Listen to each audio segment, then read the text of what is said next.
पुणे समसामयिक घटनाक्रम की महत्वपूर्ण समसामयिकी को लेकर आपके समक्ष उपस्थित हूं। तो करते हैं शुरुआत। इसी के साथ पहले प्रश्न पर आज हम बात करते हैं। पहला प्रश्न क्या रहने वाला है? देखिए, पहला प्रश्न रहने वाला है, सतत व्यापार सूचकांक 2024 में भारत विश्व स्तर पर किस स्थान पर रहा? 13वें, 20वें, 22वें या फिर 23वें स्थान पर? ध्यान रखें, what is the rank of Indian globally in the sustainable business index 2024? तो ध्यान रखें, सतत विकास सूचकांक 2024 में, सतत व्यापार सूचकांक 2024 में भारत विश्व स्तर पर 23वें स्थान पर रहा। कौन से स्थान पर रहा दोस्तों? 23वें स्थान पर रहा। और ये world economic situation and perspective 2024 की रिपोर्ट है, जिसमें वो 23वें स्थान पर है। इससे संबंधित कुछ प्रश्नों की बात कर लेते हैं। देखिए, हिंड्रिच फाउंडेशन और आईएमडी द्वारा लॉन्च, इसके द्वारा हिंड्रिच फाउंडेशन जो है इसके द्वारा और आईएमडी द्वारा लॉन्च सतत सूचकांक रिपोर्ट 2024 में 3 स्तंभों के आधार पर व्यापार स्थिरता में वैश्विक अर्थव्यवस्था पर प्रकाश डाला गया है। और वो कौन कौन सी वैश्विक जो प्रकाश डाला गया है वो कौन कौन सी है? आर्थिक विकास, सामाजिक विकास, पर्यावरणीय लचीलापन। इनमें भारत का स्थान कौन सा रहा है? 23वां रहा है।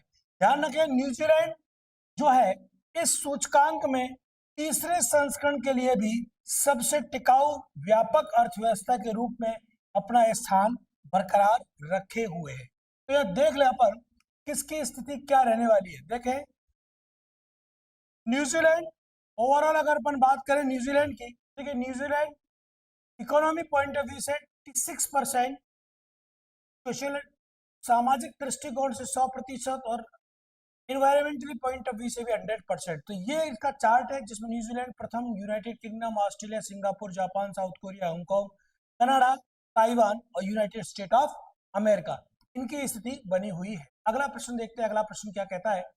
भारतीय दूरसंचार विनियामक प्राधिकरण ट्राई ने स्पैम कॉल और एसएमएस की समस्या निपटाने के लिए कई कदम उठाए हैं। ट्राई का मुख्यालय कहाँ पे है? ध्यान रखना, ट्राई का जो मुख्यालय है वो कहाँ पर है? तो ध्यान रखो दोस्तों, इस ट्राई का जो मुख्यालय है वो है नई दिल्ली में। कहाँ पे है दोस्तों? ट्राई का मुख्यालय कहाँ पे है? नई दिल्ली में है। कहाँ पे है? नई दिल्ली में।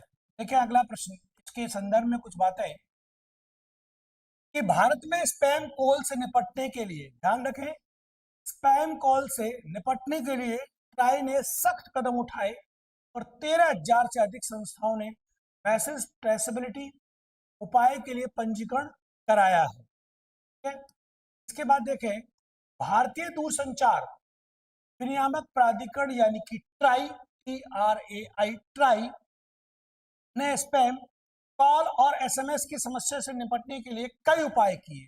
कौन कौन से उपाय किए उनकी अगर हम बात करें तो सबसे पहला उपाय तो इन्होंने ये किया है कि कड़े उपायों के कारण स्पैम कॉल के खिलाफ शिकायतों में कमी आई है। अभी जो स्पैम कॉल थे उनके खिलाफ शिकायतों में क्या आई है? कमी आई है। दूसरी बात, संवर्धित मैसेज ट्रेसेबिलिटी के कार्यान्वयन में अच्छी प्रगति हुई है। और इन उपायों और पीई और आरटीएम द्वारा की जाने वाली कार्रवाई के बारे में जागरूकता बढ़ाने के लिए ट्राई के तत्वावधान में वेबिनार आयोजित किए जाते हैं। देखिए, वेबिनार का भी आयोजन किया जा रहा है। और ध्यान रखें, इसके संदर्भ में पहला वेबिनार जो हुआ वो हुआ 12 नवंबर 2024 को। वेबिनार क्या होता है? आप लोगों को सुना होगा सेमिनार और वेबिनार। सेमिनार होती है लोगों को इकट्ठा करके बात करना, और वेबिनार क्या होता है? Online communication with different types of audience. 12 नवंबर 2024 को रिलायंस जियो कॉम लिमिटेड के सहयोग से आयोजित किया गया था। और इसमें आरबीआई, सेबी, पीएफआरडीए और आईआरडीएआई द्वारा विनियमित संस्थाओं के 1,000 से अधिक प्रतिनिधियों ने भाग लिया। डिफरेंट टाइप्स के ऑडियंस ने इसमें पार्टिसिपेट किया था। यह ध्यान रखें भाई, भारतीय दूरसंचार विनियामक प्राधिकरण, जिसे ट्राई के नाम से जाना जाता है, भारतीय दूरसंचार विनियामक प्राधिकरण ट्राई के बारे में। इसकी स्थापना हुई 20 फरवरी 1997 को, मुख्यालय नई दिल्ली में। अध्यक्ष कौन है? अनिल कुमार लोहाटी। आधिकारिक क्षेत्र जो है दूरसंचार विभाग का, संचार विभाग भारत सरकार है। अगले प्रश्न पर बात करते हैं। अगला प्रश्न क्या कहता है, देखिए अगला प्रश्न बड़ा महत्वपूर्ण है, बड़ा अच्छा प्रश्न है। इस पर चर्चा करते हैं और देखते हैं कि किस देश ने हाल ही में भारतीय सेना प्रमुख जनरल उपेंद्र द्विवेदी को, इसको जनरल उपेंद्र द्विवेदी को जनरल की मानद रैंक प्रदान किया? नेपाल, भूटान, वियतनाम और श्रीलंका। तो ध्यान रखना, यह काम किसने किया है? यह काम किया है नेपाली सेना द्वारा मानद जनरल रैंक प्रदान की गई है जनरल द्विवेदी को, यह प्रदान करते हुए। ठीक है, इसके संदर्भ में और कुछ बातों पर नजर डालें अपन, तो जहां एक पता पड़ता है कि भारतीय सेना के सेना अध्यक्ष जनरल उपेंद्र द्विवेदी नेपाली सेना के सेनाध्यक्ष जनरल अशोक राज सिगडेल के निमंत्रण पर 5 दिवसीय आधिकारिक यात्रा पर काठमांडू में गए थे। और यहां पर द्विवेदी को एक विशेष समारोह में राष्ट्रपति रामचंद्र पौडेल, ध्यान रखना नेपाल के राष्ट्रपति कौन है? रामचंद्र पौडेल द्वारा नेपाली सेना के मानद जनरल पद प्रदान किया गया और जनरल को नेपाली सेना मुख्यालय में औपचारिक गार्ड ऑफ ऑनर भी किया गया। ठीक है, इसके बाद देखिए आगे अगला प्रश्न, 11वीं आसियान रक्षा मंत्रियों, ध्यान रखें 11वीं आसियान रक्षा मंत्रियों की प्लस बैठक कहां आयोजित की गई? नेपाल, भूटान, वियतनाम और श्रीलंका में। तो ये जो आयोजित की गई, ये आपकी की गई वियतनाम में। कहां की गई थी? ध्यान रखना भाई, इसका जो आयोजन किया गया वो कहां किया गया दोस्तों? वियतनाम में किया गया।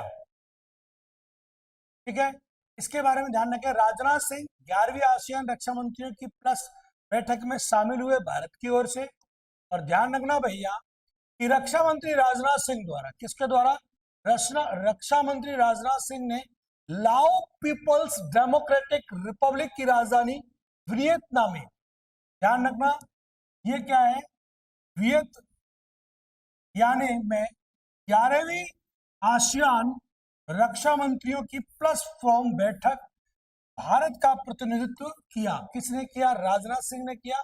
10 देशों के दक्षिण पूर्वी एशियाई राष्ट्र संघ आसियान, ध्यान रखना 10 देश हैं जिसमें दक्षिण पूर्वी एशियाई राष्ट्र के संघ जिन्हें क्या कहा जाता है? आसियान का अध्यक्ष लाउड पीडीआर वियतनामी ने 18वें आसियान रक्षा मंत्री बैठक में 11वें आसियान रक्षा मंत्रियों की प्लस बैठक की मेजबानी कर रहा है।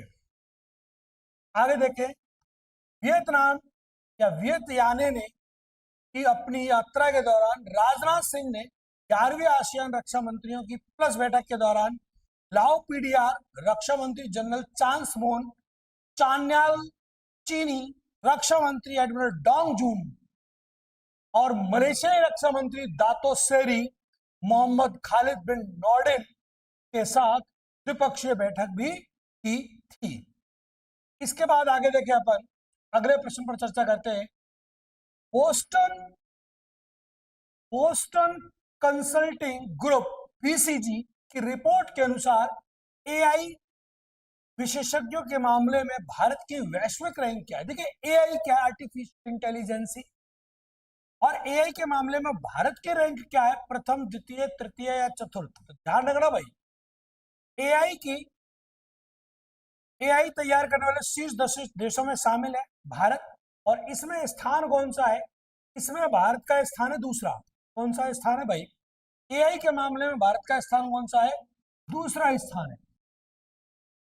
देखिए, बोस्टन कंसल्टिंग ग्रुप की 73वीं अर्थव्यवस्थाओं के आंकड़ों पर आधारित रिपोर्ट से पता चलता है कि भारत एआई विशेषज्ञता में वैश्विक स्तर पर दूसरे स्थान पर है। कौन से स्थान पर है?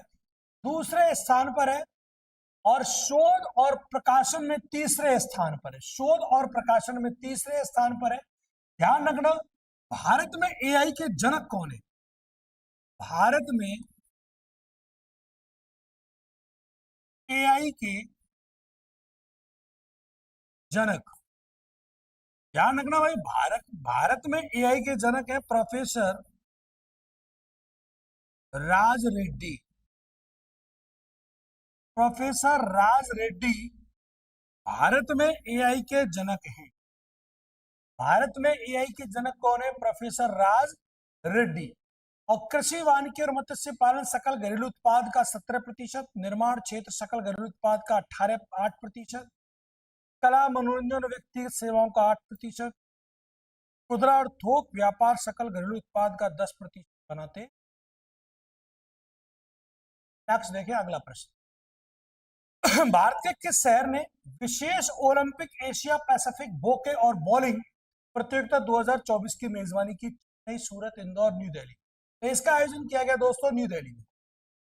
ध्यान रखना भाई, न्यू दिल्ली, भारत ने नई दिल्ली में स्पेशल ओलंपिक एशिया पैसिफिक होके और बॉलिंग प्रतियोगिता की मेजबानी की है। यह आपको पिक्चर नजर आ रही होगी।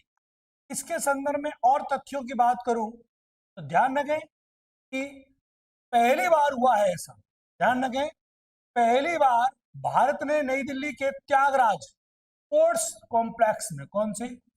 त्यागराज स्पोर्ट्स कॉम्प्लेक्स में स्पेशल ओलंपिक एशिया पैसिफिक बोके और बॉलिंग प्रतियोगिता की मेजबानी की है। ये पहली बार हुआ है तो जिसका आयोजन, जिसकी मेजबानी भारत में नई दिल्ली में की जा रही है। यह आयोजन बौद्धिक और विकासात्मक विकलांगता वाले एशिया प्रशांत के एथलीटों के लिए खुला है।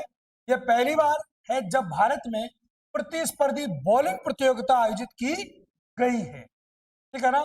और एशिया प्रशांत क्षेत्र के 12 देशों के 81 एथलीटों ने स्पेशल ओलंपिक एशिया पैसिफिक बोके और बॉलिंग प्रतियोगिता में भाग लिया। आगे बात करें, आगे अगला प्रश्न क्या कहता है, देखें। अगला प्रश्न कहता है राष्ट्रपति मुर्मू। ध्यान रखें, भारत की राष्ट्रपति कौन है? द्रौपदी मुर्मू। और द्रौपदी मुर्मू द्वारा प्रदान किए गए साहित्यिक जागृति लाइफ टाइम अचीवमेंट अवार्ड को किसने प्राप्त किया? तो ये प्राप्त किया गुलजार साहब ने। किसने प्राप्त किया दोस्तों? गुलजार साहब ने ये प्राप्त किया है। और गुलजार साहब की आपको देखिए, राष्ट्रपति मुर्मू ने आज तक साहित्यिक जागृति सम्मान प्रदान किया है। ये गुलजार साहब आपको नजर आ रहे होंगे, ठीक है। आज Tak Sahitya Jagriti lifetime achievement award mister Gulzar sahab. इसके अलावा ये देखें, राष्ट्रपति मुर्मू ने आज तक साहित्य जागृति सम्मान के विजेताओं को किया सम्मानित। यह न्यूज की लेटेस्ट खबर है। और जिसमें किस किस को सम्मानित किया गया है, ध्यान रखें भाई, ध्यान रखें, इसमें साहित्य जागृति लाइफ टाइम अचीवमेंट पुरस्कार तो मिला गुलजार साहब को। किसको मिला भाई?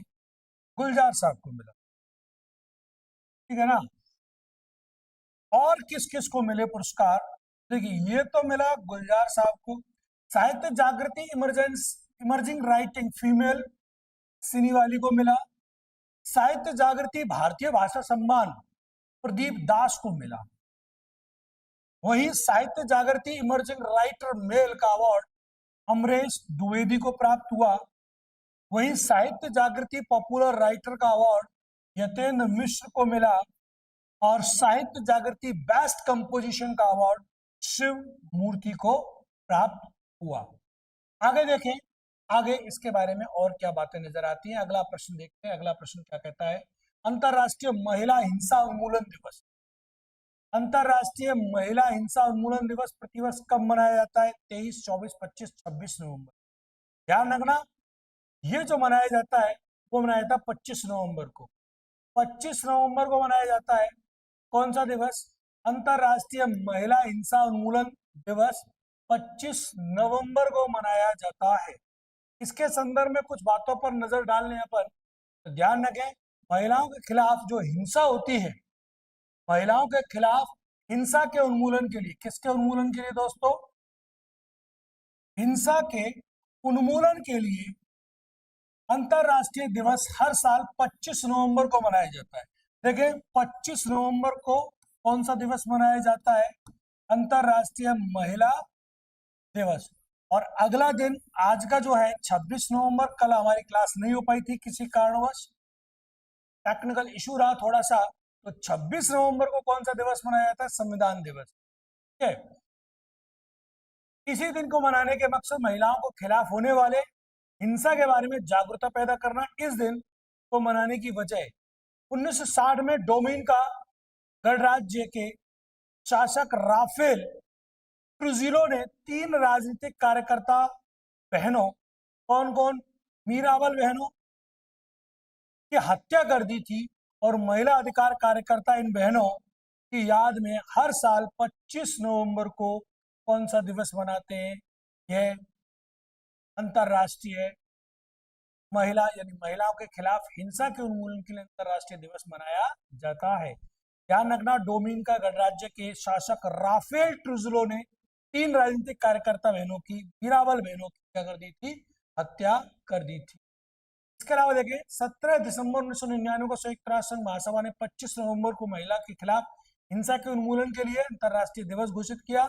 और इस दिन को मनाने का मकसद महिलाओं के खिलाफ होने वाले हिंसा के बारे में जागरूकता पैदा करना है। अगला प्रश्न देखते हैं। अगला प्रश्न क्या कहता है? गुरु तेग बहादुर शहीदी दिवस 2024 कब मनाया है? तो ध्यान रखें भाई, 23, 24, 25, 26। तो इसका भी आंसर क्या रहने वाला है दोस्तों? 24 नवंबर। इसका आंसर क्या रहने वाला है? 24 नवंबर, गुरु तेग बहादुर शहीद दिवस। गुरु तेग बहादुर शहीद दिवस 24 नवंबर 2024 को मनाया गया। ठीक है, इसके संदर्भ में कुछ देख ले तथ्य है। गुरु तेग बहादुर शहीद दिवस 24 नवंबर 2024 को मनाया गया। यह दिन गुरु तेग बहादुर की शहादत और उनके अद्वितीय बलिदान को सम्मानित करने के उपलक्ष्य में मनाया जाता है। वहीं उन्हें भारत का कवच के रूप में जाना जाता है। ध्यान रखें, गुरु तेग बहादुर को किस रूप में जाना था? भारत के कवच के रूप में जाना था, क्योंकि उन्होंने धार्मिक स्वतंत्रता और मानवाधिकारों की रक्षा के लिए अत्याचारों के विरोध किया। साथ ही साथ 1675 में उन्हें दिल्ली के चांदनी चौक में मुगल सम्राट औरंगजेब द्वारा इस्लाम धर्म को अपनाने से इनकार करने के कारण सिर कलम कर दिया गया। ये कब की बात है? 1675 की। कहाँ की? दिल्ली के चांदनी चौक। और ध्यान रखना, आप जाओगे कभी दिल्ली चांदनी चौक पर तो बहुत बड़ा गुरु तेग बहादुर का वहां पर आपको गुरुद्वारा मिलेगा। आगे देखें, गुरु तेग बहादुर ने उपदेशों का संग्रह गुरु ग्रंथ साहिब में किया है। किसमें किया है? गुरु ग्रंथ साहिब में किया है। और उन्होंने 700 से अधिक भजनों, ध्यान रखें 700 से अधिक भजनों और शेरों की रचना की, जिनमें सलोक प्रमुख है। क्या प्रमुख है? सलोक। और उनके लेखन में भगवान, जीवन, मृत्यु और मुक्ति जैसे गहरे विषयों पर विचार किया गया है।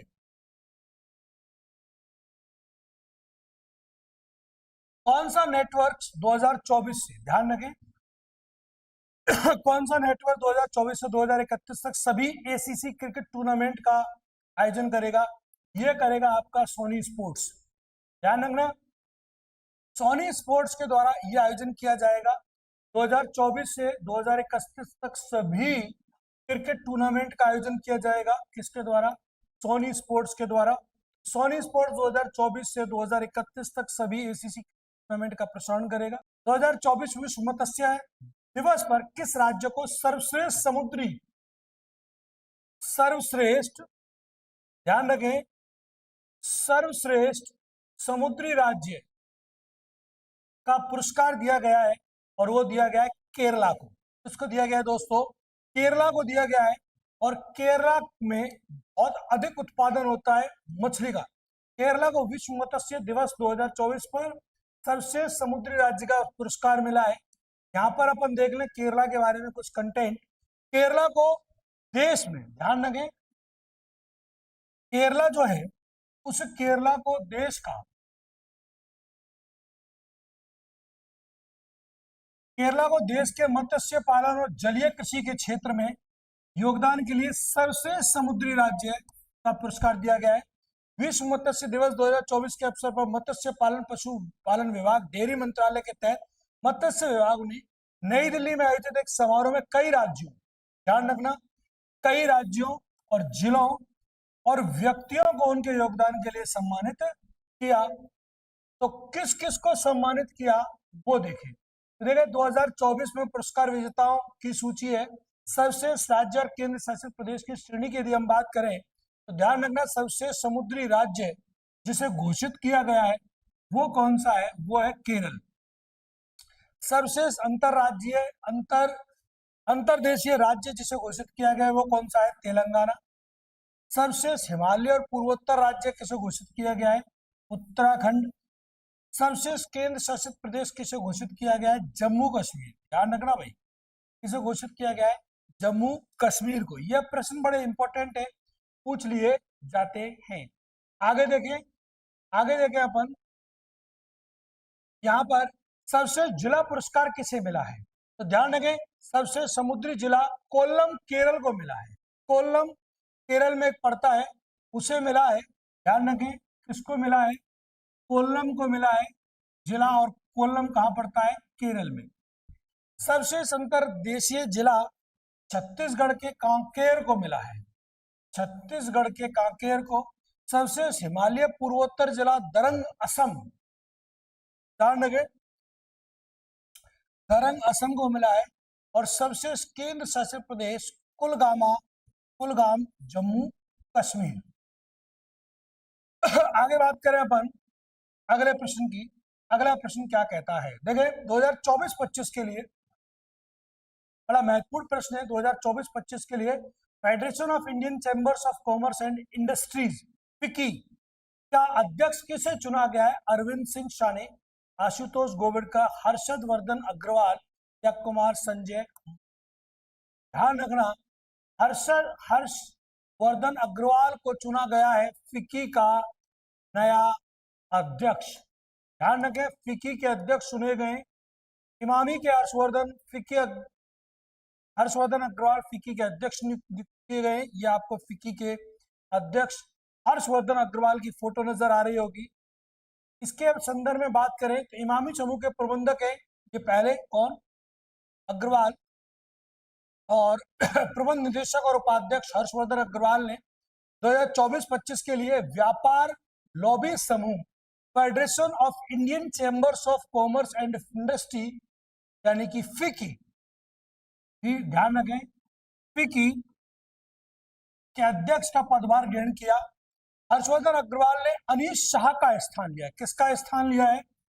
अनीश शाह का स्थान लिया है। और फिक्की के वरिष्ठ उपाध्यक्ष अनंत गोयनका को, जो आरपीजी समूह के उपाध्यक्ष है, जिसने बुनियादी ढांचे और टायर सूचना प्रौद्योगिकी फार्मा विशेष क्षेत्र में व्यवसायिक हित को विविधतापूर्ण बनाया है। आगे देखते हैं,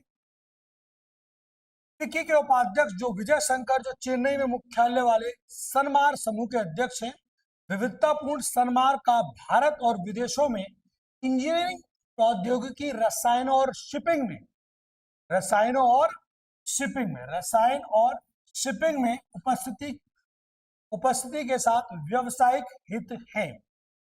आगे देखते हैं अगला प्रश्न क्या कहता है। देखिए अगला प्रश्न है, मुंबई में यानी कि मुंबई में ग्लोबल साउथ से केंद्रीय बैंकों के उच्च स्तरीय नीति सम्मेलन का आयोजन किसने किया? आरबीआई ने किया, नबार्ड ने किया, एससेबी ने किया या सिडबी ने किया? तो ध्यान रखें, एसके ब्लॉक्स, बहुत बहुत धन्यवाद भाई आपका जुड़ने के लिए। देखिए किसने किया, तो ध्यान रखें भाई, वैश्विक दक्षिण के केंद्रीय बैंकों का आरबीआई का उच्च स्तरीय नीति सम्मेलन किया गया। भारतीय रिजर्व बैंक, आपको पिक्चर नजर आ रही होगी साफ। और ध्यान रखें, इसके संदर्भ में मैं बात करूं तो आरबीआई ने महाराष्ट्र के मुंबई में दो दिवसीय वैश्विक दक्षिण के केंद्रीय बैंकों का उच्च स्तरीय नीति सम्मेलन का आयोजन किया। किसने किया था भाई? ध्यान रखना, आरबीआई के द्वारा किया गया। किसके द्वारा किया गया? आरबीआई के द्वारा किया गया। यह सम्मेलन भारतीय रिजर्व बैंक द्वारा अपने प्रमुख कार्यक्रम आरबीआई @90 के तहत अपनी स्थापना के 90 वर्ष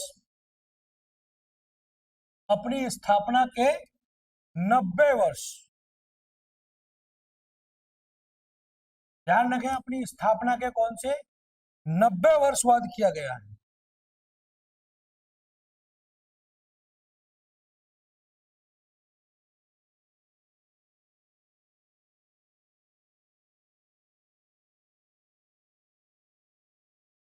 नब्बे वर्ष का जश्न मनाने के लिए आयोजित किया गया अंतरराष्ट्रीय सम्मेलनों की श्रृंखला का हिस्सा था।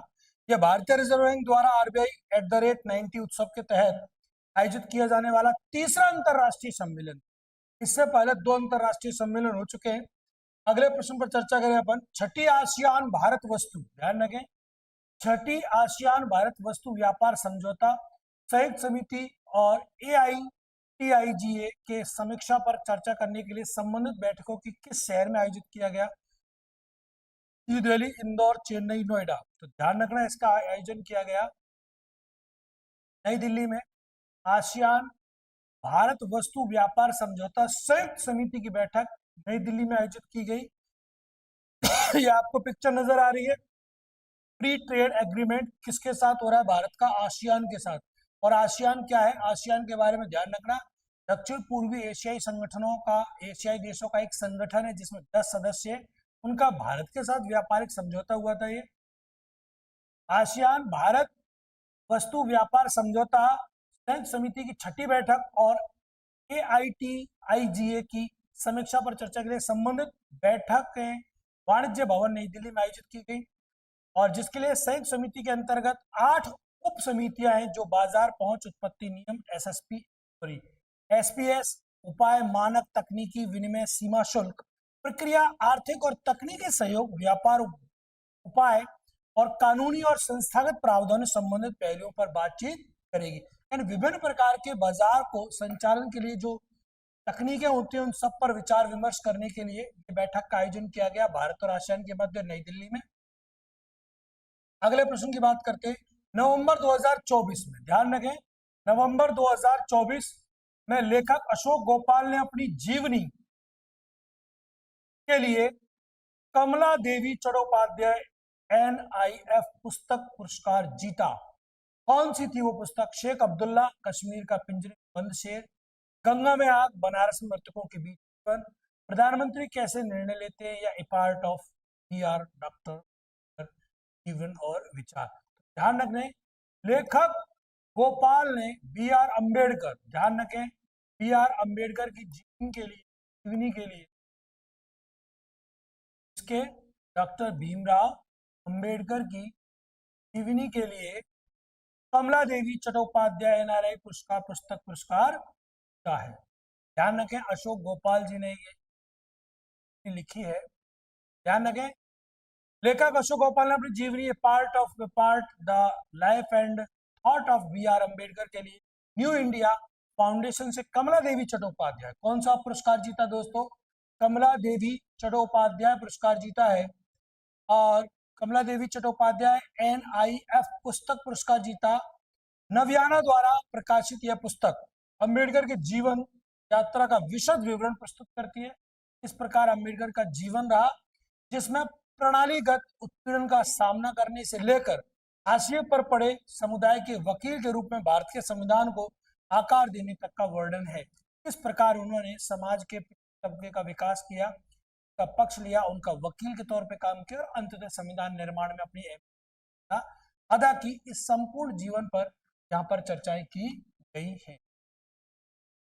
विजेता लेखक को पुरस्कार प्रदान किया गया जिसमें 15 लाख रुपए का नगद पुरस्कार है। ध्यान रखना, एक ट्रॉफी और एक प्रशस्ति पत्र भी शामिल है। अगला देखते हैं क्वेश्चन। अगला क्वेश्चन क्या कहता है?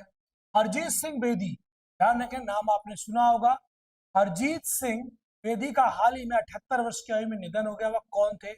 पॉलिटिशियन थे, फॉर्मर सुप्रीम कोर्ट जज थे, हिस्टोरियन थे, फॉर्मर चीफ ऑफ इसरो थे। ध्यान रखें, पूर्व सुप्रीम कोर्ट जज HS बेदी, हरवीर सिंह बेदी का 78 वर्ष की आयु में निधन हो गया। का संबंध किससे था? न्यायिक व्यवस्था से था। पूर्व सुप्रीम कोर्ट जज हरजीत सिंह बेदी का 78 वर्ष की आयु में निधन हो गया। ध्यान रखें, 5 सितंबर 1946 को जन्मे जस्टिस बेदी पंजाब और हरियाणा उच्च न्यायालय के जस्टिस टीकारण जगजीत सिंह बेदी के पुत्र हैं और उन्होंने शिमला के बिशप कॉटन स्कूल से पढ़ाई की और 1962 में सीनियर कैम्ब्रिज पढ़ाई पूरी की।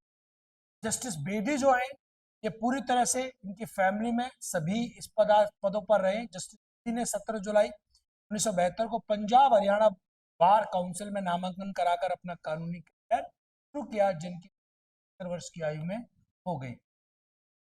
इनके बारे में थोड़ी और जानकारी प्राप्त कर ले। 1974 से 1974 से 83 तक अंशकालिक कानून व्याख्याता रहे और 83 से 87 तक पंजाब के उप महाधिवक्ता के पद पर भी कार्य कर चुके हैं। 1987 में वरिष्ठ अधिवक्ता नामित किया गया इनको, और 1990 में पंजाब के महाधिवक्ता बनने से पहले 1989 तक अतिरिक्त महाधिवक्ता के रूप में कार्य भी किया है। अगला देखते हैं, अगला प्रश्न क्या है। किस कंपनी ने वार्षिक तकनीक सम्मेलन, ध्यान रखें, किस कंपनी ने वार्षिक तकनीक सम्मेलन में अपने जनरेटर आर्टिफिशियल इंटेलिजेंसी मॉडल की दूसरी पीढ़ी गॉस 2 का अनावरण किया है? सैमसंग, गूगल, माइक्रोसॉफ्ट या मेटा? ध्यान रखना, ये कार्य किया है सैमसंग। सैमसंग ने अपना दूसरा जनरेशन एआई मॉडल गैस 2 पेश किया है, ठीक है। और इसमें क्या क्या विशेष बात रहने वाली है उस पर अपन चर्चा कर लेते हैं। ध्यान रखना भाई, सैमसंग इलेक्ट्रॉनिक्स ने वार्षिक तकनीक सम्मेलन में अपने जनरेटिव आर्टिफिशियल इंटेलिजेंस यानी कि एआई मॉडल की दूसरी पीढ़ी गैस 2 या गोसा 2 का अनावरण किया है। पिछले साल पहली बार पेश किए गए सैमसंग गोसा का उद्देश्य ईमेल लिखना और दस्तावेजों का सारांश बनाना था और सामग्री का अनुवाद करना जैसे कार्यों का आसान बनाकर कर्मचारियों की कार्य कुशलता को बढ़ाना था। वही अब इन्होंने क्या किया है, दूसरी पीढ़ी का जो संस्करण है इसमें भाषा कोड छवियों को एकीकृत करने और मल्टी मॉडल के रूप में विभिन्न डाटा प्रकारों को एक साथ संभालने में बेहतर प्रदर्शन और दक्षता प्रदान करता है। अगला प्रश्न देखते हैं, हारमोनिया में विश्व चैंपियनशिप। देखिए, हारमोनिया अभी अंतरराष्ट्रीय सौर ऊर्जा का 104वां सदस्य देश बना। हारमोनिया में विश्व सैन्य चैंपियनशिप में भारत ने कुल कितने पदक जीते? ध्यान रखना, विश्व सैन्य चैंपियनशिप में भारत ने कितने पदक जीते? ध्यान रखें, रितिका हुड्डा ने विश्व चैंपियनशिप में स्वर्ण पदक जीता है, ये तो बात सही है, लेकिन टोटल कितने पदक जीते हैं? ध्यान रखें, भारत ने हारमोनिया में विश्व सैन्य चैंपियनशिप में 7 पदक जीते। कितने पदक जीते? तो 7 पदक जीते, और 7 पदकों में से 3 तो जीते हैं स्वर्ण, 1 जीता है रजत और 3 कांस्य। ठीक है, स्वर्ण पदक विजेता कौन कौन है? हारमोनिया में आयोजित किया गया जो भारत विश्व सैन्य चैंपियनशिप, स्वर्ण पदक विजेता रितिका गैलरी 76 किलोग्राम में, ज्योति सेहगाग 55 किलोग्राम में और जयदीप 74 किलोग्राम फ्री स्टाइल में इन्होंने। रजत में सूबेदार श्रवण और राजकुमार शुभम 57 किलोग्राम में, चंद्रमोहन 79 किलोग्राम में और प्रियंका 68 किलोग्राम महिला में। इस वर्ष भारत की महिला टीम ने इस समारोह में पहली बार हिस्सा लिया था। अगला प्रश्न देखते हैं, अगला प्रश्न क्या कहता है, भारतीय संविधान दिवस प्रतिवर्ष कब मनाया जाता है? भाई सबको पता होगा, आज ही का दिन है, और ध्यान रखें इसके संदर्भ में मैं बता दूं। देखो, 26 नवंबर 2015 को फर्स्ट संविधान दिवस मनाया गया, क्योंकि इस दिन 26 नवंबर 2015 को फर्स्ट संविधान दिवस क्यों मनाया गया? क्योंकि 2015 में डॉक्टर भीमराव अंबेडकर की जयंती बनाई गई, इसलिए इस दिन संविधान दिवस मनाया गया फर्स्ट।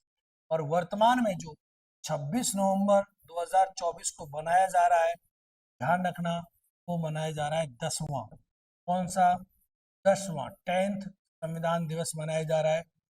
कि नवंबर 2024 में किस भारतीय व्यक्तित्व को अल्पसंख्यक उत्थान के लिए, ध्यान रखना भाई, किसके लिए? अल्पसंख्यक उत्थान के लिए, अल्पसंख्यक उत्थान के लिए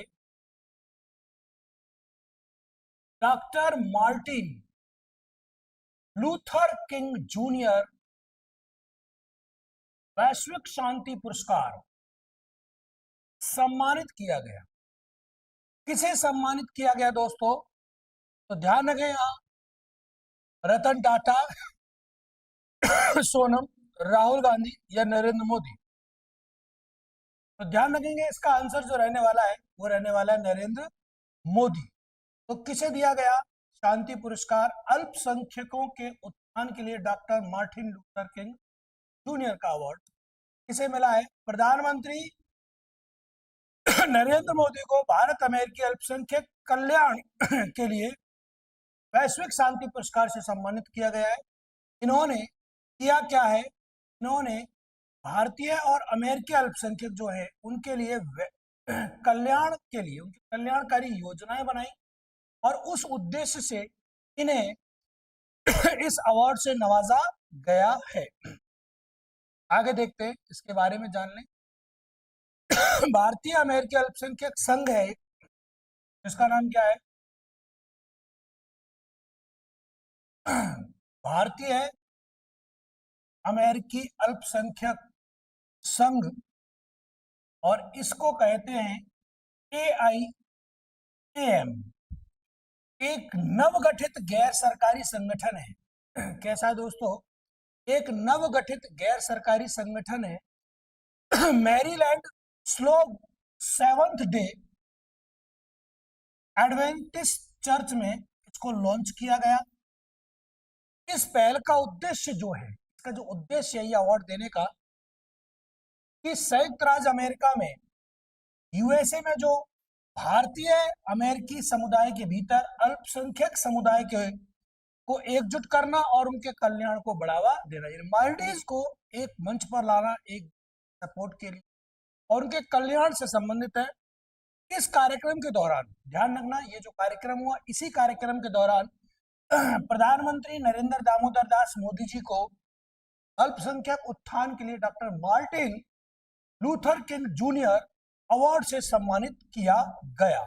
इससे सम्मानित किया गया दोस्तों, doctor Martin Luther king junior वैश्विक शांति पुरस्कार से सम्मानित किया गया है। अगला प्रश्न देखते हैं। अगला प्रश्न, यह पुरस्कार ध्यान रखें वॉशिंगटन एडवेंटिस्ट यूनिवर्सिटी और AIAM द्वारा संयुक्त रूप से प्रदान किया गया, जिसमें समावेशी विकास और अल्पसंख्यक कल्याण की दिशा में उनके प्रयासों को मान्यता दी गई है। आगे देखें, अगले प्रश्न पर बात करते हैं। अगला प्रश्न क्या कहता है, तो देखिए अगला प्रश्न क्या कहता है, इसकी मैं बात कर लूं। अगला प्रश्न कहता है नवंबर 2024 में, यानी कि नवंबर की बात है, नवंबर 2024 में दोस्तों भारत के पहले संविधान संग्रहालय, भारत के पहले संविधान संग्रहालय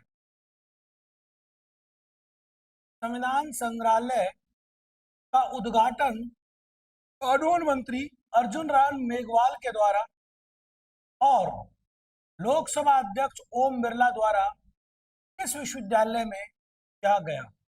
दिल्ली यूनिवर्सिटी में किया गया, MIT यूनिवर्सिटी में किया गया, नेशनल लॉ यूनिवर्सिटी दिल्ली में किया गया, या फिर OP जिंदल ग्लोबल यूनिवर्सिटी में किया। तो ध्यान रखें, संविधान संग्रहालय, भारत के पहले संविधान संग्रहालय का उद्घाटन किया गया OP जिंदल विश्वविद्यालय में, भारत के पहले संविधान संग्रहालय का उद्घाटन किया।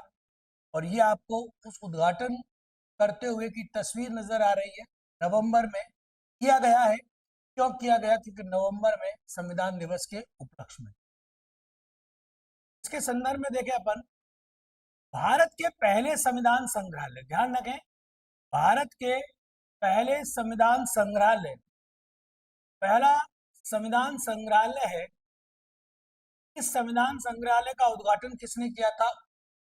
तो ध्यान रखें कानून मंत्री के द्वारा किया गया, जिनका नाम क्या है? विधि मंत्री अर्जुन राम मेघवाल। एक लोकसभा अध्यक्ष ओम बिरला के द्वारा किया गया। कहां किया गया? OP Jindal global university, OP Jindal global university में किया गया है संविधान संग्रहालय का उद्घाटन। और यह संग्रहालय वर्तमान और आने वाली पीढ़ियों को हमारे संविधान से परिचित कराएगा कि किस प्रकार से हमारी संविधान सभा के द्वारा संविधान का निर्माण किया गया, कि इसे कैसे तैयार किया गया और उस समय क्या चर्चाएं और बहसें हुई। साथ ही साथ उल्लेखनीय है कि संग्रहालय को नागरिकों को संविधान के आवश्यक तत्वों, प्रमुख प्रावधानों के गहन और आकर्षक खोज प्रदान करने के लिए डिजाइन किया गया है। ठीक है, साथ ही साथ ताकि वे जान सके कि इसके मूल्य और आदर्शों ने राष्ट्र को कैसे आकार दिया है। इनकी जो इंपॉर्टेंसी ऑफ कॉन्स्टिट्यूशन है, भारतीय संविधान की जो महत्वता है, उस पर यह प्रकाश डाला गया है। अगले प्रश्न पर बात करते हैं। अगला प्रश्न क्या कहता है? ठीक है, अगला प्रश्न आपके सामने नजर आ रहा होगा। 2024 के लिए एफएबीए 2024 के लिए FABA achievement lifetime achievement award किसे सम्मानित किया गया? Raghuram Rajan, Anshuka Kain, sorry Anshul Khan, Geeta Gopinath, doctor Saumya Swaminathan. किसे सम्मानित किया गया 2024 के लिए FABA lifetime achievement award? तो ध्यान रखना डॉक्टर सौम्या स्वामीनाथन, जो आपको पिक्चर में नजर आ रही होंगी, डॉक्टर सौम्या स्वामीनाथन, इन्हें एफएबीए लाइफ टाइम अचीवमेंट अवार्ड से सम्मानित किया गया है। इसके संदर्भ में कुछ बातों पर अपन नजर डालें। ध्यान रखना एफएबीए है क्या? फेडरेशन, ध्यान रखें ये क्या है? Federation of Asian biotech, federation of Asian biotech association, F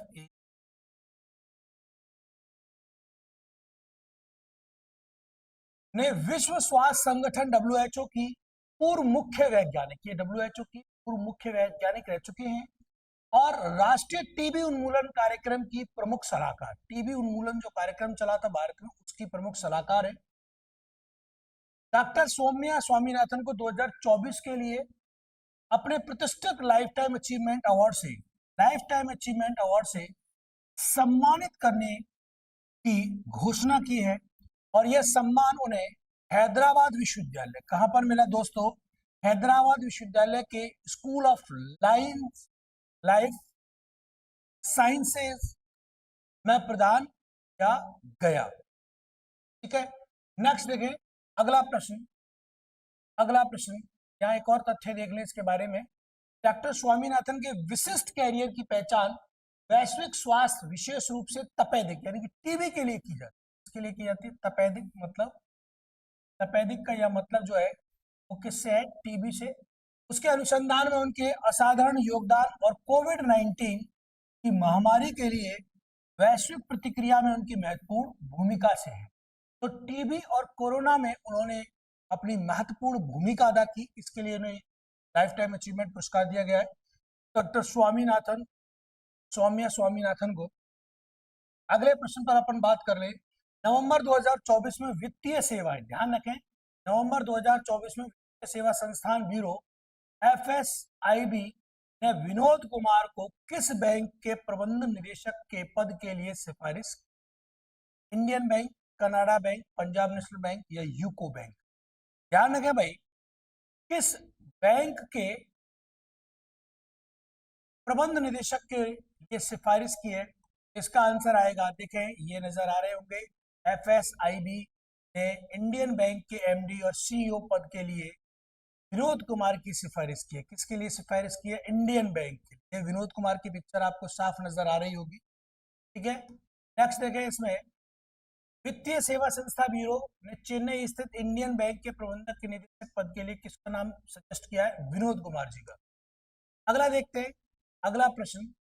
Baku में कोप 29, देखिए बाकू में कोप 29 सम्मेलन, शिखर सम्मेलन में देशों ने जलवायु परिवर्तन के प्रभाव से निपटने में गरीब देशों की मदद के लिए प्रतिवर्ष कितना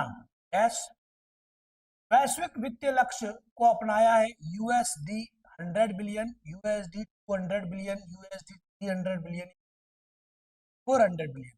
ध्यान रखना, विकासशील देशों के लिए 300 बिलियन अमेरिकी डॉलर की जलवायु सहायता पर विश्व सहमत है और कितने पर? ध्यान रखना, ये 300 बिलियन अमेरिकी डॉलर पर। अगले प्रश्न पर बात करते हैं। आज थोड़ा जल्दी करेंगे, लाइट जा चुकी है, डिस्टर्ब हो सकती है क्लास बीच में। केंद्रीय ग्रामीण विकास और कृषि एवं किसान कल्याण मंत्री शिवराज सिंह चौहान ने नई दिल्ली के रंग भवन सभागार में लैंगिक हिंसा के खिलाफ राष्ट्रीय अभियान नई चेतना, ध्यान रखें भाई, लैंगिक हिंसा के खिलाफ राष्ट्रीय अभियान नई चेतना पहल बदलाव की तीसरे संस्करण की शुरुआत की। इस अभियान का नारा क्या है? एक साथ एक आवाज हिंसा के खिलाफ, एक आवाज हिंसा के खिलाफ, एक नारी सब पर भारी, या नया युग नई नारी। तो ध्यान रखें इसका जो स्लोगन है, इसका जो नारा है वो क्या है, ध्यान रखें। शिवराज एस चौहान ने लिंग आधारित हिंसा के खिलाफ नई चेतना 3.0 का अनावरण किया है और इस पहल का बदलाव की अभियान शुरू किया गया है। इसकी पहल क्या है, बदलाव की अभियान शुरू किया गया है और इसका जो स्लोगन है वो स्लोगन क्या है, नई चेतना। ध्यान रखें एक राष्ट्रीय अभियान नई चेतना पहल बदलाव का तीसरा संस्करण लॉन्च किया है और इसमें ग्रामीण विकास मंत्रालय के तत्वाधान में दीनदयाल अंत्योदय योजना राष्ट्रीय ग्रामीण आजीविका मिशन द्वारा आयोजित एक महीने का अभियान 23 दिसंबर 2024 तक सभी भारतीय राज्यों केंद्र शासित प्रदेशों में चलेगा। इसमें देखें यह अभियान संपूर्ण सरकार दृष्टिकोण की भावना में सहयोगात्मक प्रयास और इसमें 9 मंत्रालय विभाग भाग लेंगे। कितने भाग लेंगे भाई, 9, अर्थात महिला एवं बाल विकास मंत्रालय, स्वास्थ्य, परिवहन, कर्मण, ये सारे विभाग इसमें भाग लेंगे। चले अगला देखते हैं, अगला प्रश्न क्या है। नवंबर 2024 में नई दिल्ली में, ध्यान रखें नवंबर 2024 में नई दिल्ली के भारत मंडपम में आईसीए वैश्विक सहकारी सम्मेलन का उद्घाटन किसने किया। आईसीए, ध्यान रखें आईसीए वैश्विक सहकारी सम्मेलन का उद्घाटन किसने किया। जगदीप धनखड़ ने किया, अमित शाह ने किया, शिवराज सिंह चौहान ने किया, नरेंद्र मोदी ने किया। तो आईसीए वैश्विक सहकारी सम्मेलन का उद्घाटन किसने किया, ध्यान रखें मोदी, प्रधानमंत्री मोदी ने नई दिल्ली में वैश्विक सहकारी सम्मेलन का उद्घाटन किया। ये उद्घाटन करते हुए नजर आ रही है, साथ में अमित शाह भी हैं, लेकिन उद्घाटनकर्ता कौन थे, नरेंद्र दामोदर दास मोदी जी। अगला देखते हैं प्रश्न क्या कहता है। हाल ही में लेखक उपमन्यु चटर्जी की उनकी पुस्तक लॉरेंजो सर्चेज, ध्यान रखना लेखक है उपमन्यु चटर्जी और इनकी पुस्तक है Lorenzo searches for the mining of life. Lorenzo searches for the mining of life के लिए कौन सा पुरस्कार दिया गया है, जेसीबी पुरस्कार, साहित्य अकादमी पुरस्कार, ज्ञानपीठ पुरस्कार या सरस्वती सम्मान। ध्यान रखें उपमन्यु चटर्जी को Lorenzo searches for the meaning of life के लिए पुरस्कार से नवाजा गया है। उस पुरस्कार का नाम क्या है, उस पुरस्कार का नाम है, उपमन्यु ने Lorenzo searches for the meaning of life के लिए जेसीबी पुरस्कार 2024 जीता। कौन सा पुरस्कार जीता दोस्तों, जेसीबी पुरस्कार। कौन सा पुरस्कार, इसका आंसर क्या रहने वाला है, ए। ठीक है, नेक्स्ट क्वेश्चन पर बात कर लेते हैं अपन जल्दी से। लाइट का थोड़ा सा इशू है आज और हमारा इन्वर्टर हमारा साथ देने के तैयार नहीं है। ध्यान रखें भारतीय मौसम विभाग के अनुसार बंगाल की खाड़ी में फेंगल नामक संभावित चक्रवात बन रहा है। कौन सा बन रहा है भाई, ध्यान रखना लेटेस्ट इंफॉर्मेशन है। फेंगल नामक एक क्या बन रहा है, संभावित चक्रवात बन रहा है और चक्रवात का नाम फेंगल किस देश के नाम से सुझाया गया, ओमान, इंडिया, बांग्लादेश या सऊदी अरेबिया। ध्यान रखें ये फेंगल नामक जो संभावित चक्रवात बन रहा है इसका नाम सुझाने के लिए बंगाल की खाड़ी में कम दबाव का क्षेत्र विकसित हुआ है। ये आपको फेंगल यहाँ पर, और ये किस देश के नाम पर पड़ा है इसका नाम, ध्यान रखें ये जो संभावित चक्रवात फेंगल बंगाल की खाड़ी में बन रहा है। कौन सी खाड़ी में बन रहा है, बंगाल की खाड़ी, तमिलनाडु श्रीलंका की ओर आगे बढ़ रहा है। हालांकि सबसे अधिक संभावना है ये भूमि को पार करने से पहले कमजोर हो जाएगा, ठीक है ना। और इस संभावित चक्रवात फेंगल का ओडिशा पर कोई प्रभाव नहीं पड़ेगा, जैसा कि मौसम पूर्वानुमान भी कहा था।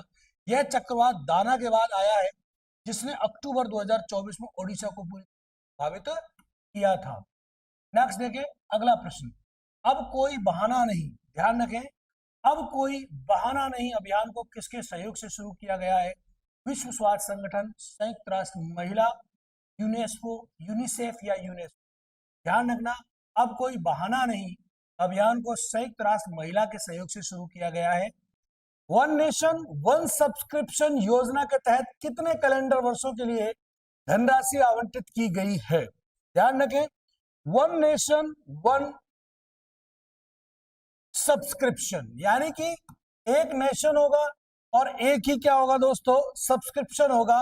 किसके लिए, one nation and one subscription योजना के तहत कितने कैलेंडर वर्षों के लिए, कितने कैलेंडर वर्षों के लिए 2 वर्ष, 3 वर्ष, 4 वर्ष, 5 वर्ष।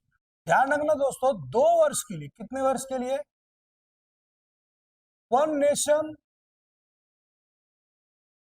नेशन जो प्रधानमंत्री मोदी की अध्यक्षता में केंद्रीय मंत्रिमंडल वन नेशन वन सब्सक्रिप्शन को मंजूरी दी है। और ये जो वन नेशन और वन सब्सक्रिप्शन है, यानी कि एक राष्ट्र में एक ही सब्सक्रिप्शन के द्वारा आप सारी सुविधाएं ले सकते हैं। और ये जो किया गया है वो 3 कैलेंडर वर्षों के लिए किया गया। कितने वर्ष? 3 कैलेंडर वर्षों के लिए किया गया। देखिए, इसके संदर्भ में थोड़ी सी जानकारी आप देख लें कि प्रधानमंत्री मोदी की अध्यक्षता में केंद्रीय मंत्रिमंडल है। किसने दोस्तों? केंद्रीय मंत्रिमंडल के द्वारा प्रधानमंत्री मोदी जी की अध्यक्षता में, ध्यान रखें, मोदी जी की अध्यक्षता में केंद्रीय मंत्रिमंडल ने वन नेशन वन सब्सक्रिप्शन को मंजूरी दी है। और नई केंद्रीय क्षेत्र योजना में के रूप में 3 कैलेंडर वर्षों के लिए, 3 वर्षों के लिए 2025, 2026 और 2027 के लिए वन नेशन वन सब्सक्रिप्शन के लिए कुल लगभग 6000 करोड़ रुपए आवंटित किए गए हैं। और इस योजना से 6300 संस्थानों के लगभग 1.8 करोड़ छात्रों को लाभ मिलेगा। यह योजना शोध, खेलों, लेखों और जर्नल प्रकाशनों तक देशव्यापी के लिए लॉन्च की गई है। आगे देखें, अगले प्रश्न की बात करते हैं। अगला प्रश्न क्या कहता है? सरकार ने हाल ही में पैन 2.0 प्रोजेक्ट के लिए कितने करोड़ रुपए मंजूर किए? तो ध्यान रखना, 1435 करोड़। कितने दोस्तों? 1435 करोड़ रुपए अभी मंजूर किए हैं। और किसके संदर्भ में? देखें, सरकार ने हाल ही में पैन कार्ड योजना जो है वो 2.0 लॉन्च किया है और इसको मंजूरी दी है, पैन 2.0 प्रोजेक्ट को। और इसके संदर्भ में जानकारी प्राप्त करें, सरकार ने हाल ही में पैन 2.0 प्रोजेक्ट को मंजूरी दी है। पैन 2.0 का लक्ष्य जो है वो टेक्नोलॉजी के माध्यम से, तकनीकी के माध्यम से जो इनकम टैक्स देने वाले करदाता हैं, करदाता पंजीकरण सिस्टम को बदलना है। इस समय देश में कुल 78 करोड़ पेन जारी है। यानी कि पेन कार्ड कितने जारी है? 78 करोड़ पेन कार्ड जारी हैं, जिनमें 98% व्यक्तियों के लिए जारी किए गए हैं। डिजिटल इंडिया के लक्ष्य को अनुरूप यह फैसला लिया गया है, यानी कि डिजिटल में तब्दील करना। इसलिए यहां ध्यान रखें, पेन 2.0 की मुख्य विशेषताएं क्या है? तो पहली विशेषता, उपयोगकर्ता के लिए पहुंच को आसान बनाने के लिए सभी पेन 10 संबंधित सेवाओं के लिए एकल पोर्टल हो। एक पोर्टल, सिंगल पोर्टल होना चाहिए, एकल ही होना चाहिए, डबल नहीं होना चाहिए। दूसरा, कागजी काम को कम करने के लिए पर्यावरण अनुकूल कागज रहित प्रक्रियाएं हो। यानी कि ज्यादा से ज्यादा कोशिश ये की जाए कि डिजिटल द्वारा काम हो, कागज का प्रयोग कम से कम हो।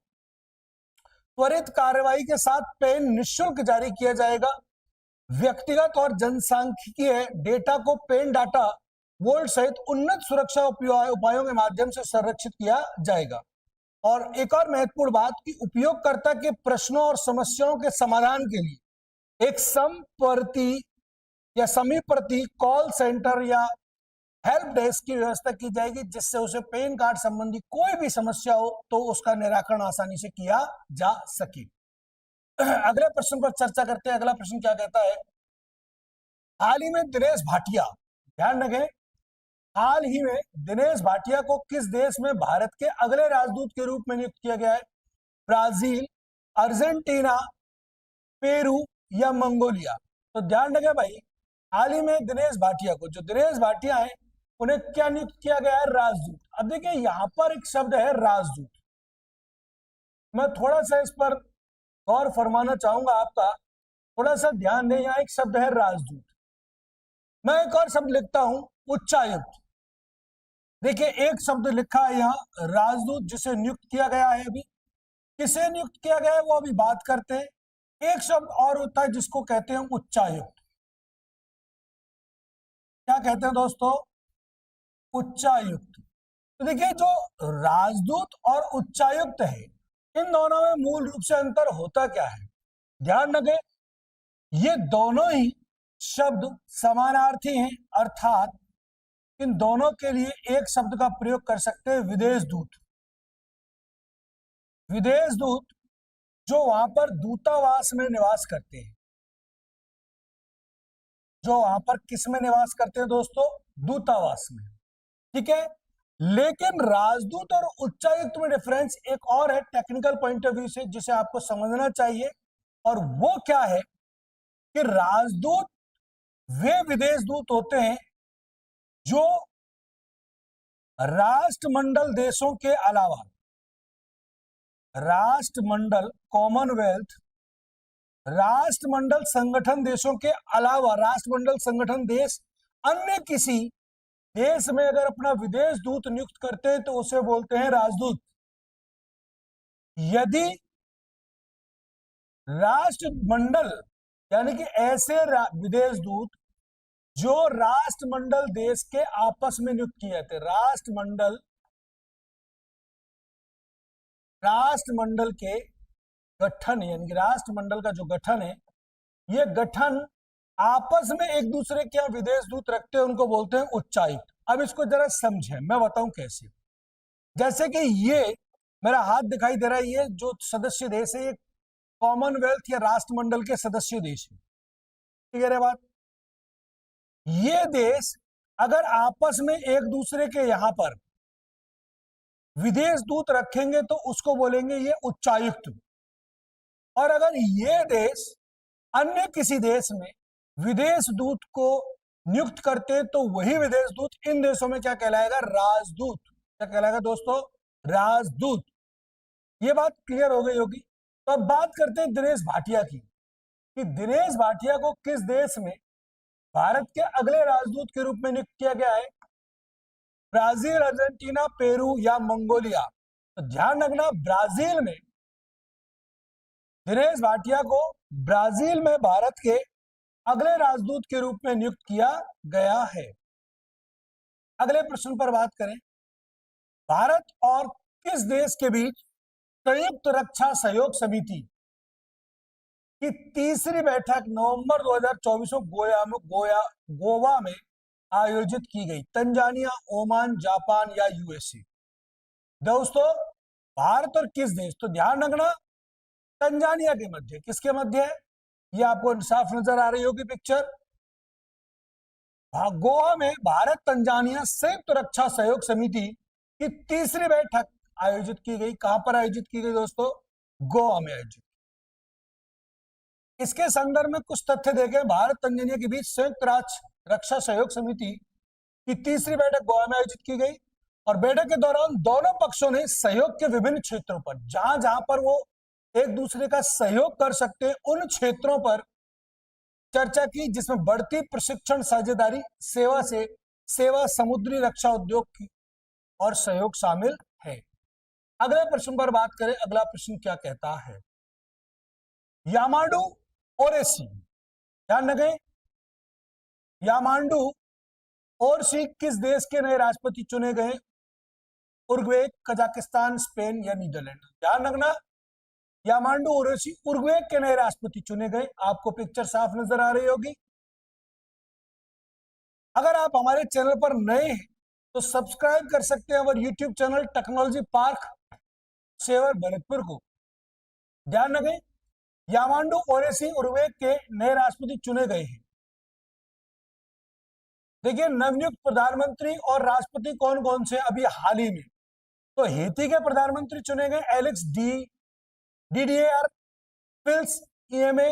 जापान के प्रधानमंत्री अभी नए चुने गए शिगेरू इशिबा। संयुक्त राज्य अमेरिका के राष्ट्रपति चुने गए अभी डोनाल्ड ट्रंप 47वें। संयुक्त राज्य अमेरिका के उपराष्ट्रपति चुने गए जेडी वेंस। बोत्सवाना के राष्ट्रपति चुने गए ड्यूमा बोको और वियतनाम के राष्ट्रपति चुने गए लुओंगा कुओंगू। कौन चुने गए? लुओंगा कुओंगू। तो ये कुछ नवनियुक्त प्रधानमंत्री और राष्ट्रपतियों का क्रम है। उरुग्वे के बारे में अगर हम बात करें तो राजधानी क्या है उरुग्वे की? मोंटेवीडियो। मुद्रा पेसा उरुग्वे और राष्ट्रपति यामांडू ओरेसी, जिन्हें अभी नियुक्त किया गया है। चले अगले प्रश्न पर बात करें। राष्ट्रपति द्रौपदी मुर्मू ने, तो हमारे देश की राष्ट्रपति हैं, द्रौपदी मुर्मू ने 2024 संविधान दिवस के अवसर पर भारतीय संविधान का परिवर्तन पत्र किस भाषा में जारी किया? संस्कृत, मराठी, मलयालम, मैथिली, ओडिया, असमी, संस्कृत और मैथिली। तो ध्यान रखना संस्कृत और मराठी में, सॉरी संस्कृत और मैथिली में। संस्कृत और मैथिली भाषा में भारतीय संविधान का लोकार्पण किया। किसने किया? हमारे देश की राष्ट्रपति द्रौपदी मुर्मू के द्वारा ये किया जा रहा है। आपको साफ नजर आ रही होगी, संस्कृत और मैथिली भाषा में लोकार्पण किया गया है। राष्ट्रपति मुर्मू ने 26 नवंबर 2024 को जब संविधान दिवस मनाया जाता है, संविधान दिवस के अवसर ध्यान रखें, नई दिल्ली में संस्कृत और मैथिली भाषा में भारतीय संविधान के अनुवाद का अनुवाद किया। संस्कृत और मैथिली भाषा में भी अब आपको भारतीय संविधान पढ़ने को मिल सकता है। इसका लोकार्पण 26 नवंबर 2024 को हमारे देश की राष्ट्रपति द्रौपदी मुर्मू के द्वारा किया गया है। ध्यान रखें, मैथिली जो है, मैथिली मुख्य रूप से, ध्यान रखें भाई, जो मैथिली भाषा है वो मुख्य रूप से, जो मैथिली भाषा है, ये मैथिली जो है वो मुख्य रूप से बिहार, झारखंड और नेपाल में बोली जाती है। ध्यान रखना कहाँ बोली जाती है? बिहार में बोली जाती है, झारखंड में बोली जाती है, नेपाल में बोली जाती है। और इसलिए इस मैथिली के को एक भाषा के रूप में भारतीय संविधान को क्या किया गया? अनुवाद का अनावरण किया गया। भारत सरकार ने संविधान की 8वीं अनुसूची में उल्लेखित सभी 22 अनुसूचित भाषाओं में भारतीय संविधान का अनुवाद करने के लिए एक परियोजना शुरू की है। ठीक है, जो 8वीं अनुसूची में भाषाओं का उल्लेख है, कुल भाषाओं की संख्या 22 है और प्लानिंग ये की जा रही है कि हर भाषा में भारतीय संविधान की प्रतिलिपि हो। इस वर्ष भारतीय संविधान के लागू होने के 75 वर्ष पूरे हुए हैं और भारत की संविधान सभा ने 26 नवंबर 1949 को भारतीय संविधान को अपनाया था, जिसे 26 जनवरी 2050 को लागू किया था। नेक्स्ट देखते हैं अगला प्रश्न क्या कहता है। देखिए अगला प्रश्न, अटल इनोवेशन मिशन, बड़ा अच्छा क्वेश्चन है। अटल इनोवेशन मिशन के लिए सरकार ने कितने करोड़ रुपए मंजूर किए? ध्यान रखना भाई, अटल इनोवेशन के लिए 2750 करोड़ रुपए मंजूर किए। ठीक है, इसके बाद अगले प्रश्न पर बात करें, बिहार के युवा वैभव सूर्यवंशी किस आईपीएल टीम से 1.10 करोड़ रुपए, लगभग 0.13 मिलियन अमेरिकी डॉलर की कीमत का आईपीएल सौदा हासिल करने वाले सबसे कम उम्र के खिलाड़ी बने हैं? तो भैया धनवानों में तो राजस्थान धनवान है। राजस्थान रॉयल्स कौन है दोस्तों? राजस्थान रॉयल्स के द्वारा यह कारनामा किया गया है और ये आपको नजर आ रही होगी। बिहार के सूर्यवंशी मात्र 13 वर्ष की उम्र में आईपीएल के सबसे युवा खिलाड़ी बन गए। ये आपको नजर आ रहा है, सूर्यवंशी जो मात्र 13 वर्ष की आयु में सबसे युवा खिलाड़ी, यूथ खिलाड़ी के तौर पर जाने जा रहे हैं। नेक्स्ट देखें, दिविथ रेड्डी ने इटली में अंडर-8 विश्व कैडेट शतरंज चैंपियनशिप, दोस्तों दिविथ रेड्डी ने इटली में अंडर-8 विश्व कैडेट शतरंज चैंपियनशिप में कौन सा पदक जीता? रजत पदक, कांस्य पदक, स्वर्ण पदक, कोई नहीं। तो ध्यान रखना स्वर्ण पदक जीता था। कौन सा पदक? स्वर्ण पदक। दिविथ रेड्डी अंडर-8 विश्व कप कैडेट शतरंज चैंपियन बने और इन्होंने ध्यान रखें अंडर-18 में शतरंज में स्वर्ण पदक जीता। कौन सा पदक जीता दोस्तों? स्वर्ण पदक जीता है। कौन सा दोस्तों? स्वर्ण पदक जीता है। अगले प्रश्न पर बात करें, रक्षा मंत्री राजनाथ रूस यात्रा के दौरान, रक्षा मंत्री जो राजनाथ है वो रूस यात्रा के दौरान INS Tushil, INS Tamal, INS Vikrant, INS Khanderi को भारतीय नौसेना में शामिल करेंगे। किसको करेंगे रूस की यात्रा के दौरान? तो ध्यान रखना आईएनएस तुशील को शामिल करेंगे। ये आपको नजर आ रहा होगा, आईएनएस तुशील एक युद्धपोतक जलयान है ना, इसको शामिल किया जाएगा। झारखंड के मुख्यमंत्री के रूप में किसने शपथ ली है? अभी हाल ही में, ध्यान रखें, झारखंड के मुख्यमंत्री के रूप में किसने शपथ ली है? कल्पना सोरेन, नीतीश कुमार, हेमंत सोरेन, संतोष कुमार गंगवार। ध्यान रखना भाई, किसने ली है? हेमंत सोरेन ने शपथ ली है। किसने ली है भाई? हेमंत सोरेन ने शपथ ली है। ये हेमंत सोरेन की नजर आपको देख रहे होगे, हेमंत सोरेन चौथी बार झारखंड के सीएम की शपथ ली है। ये आपको साफ नजर आ रहा होगा, हेमंत सोरेन फोटो।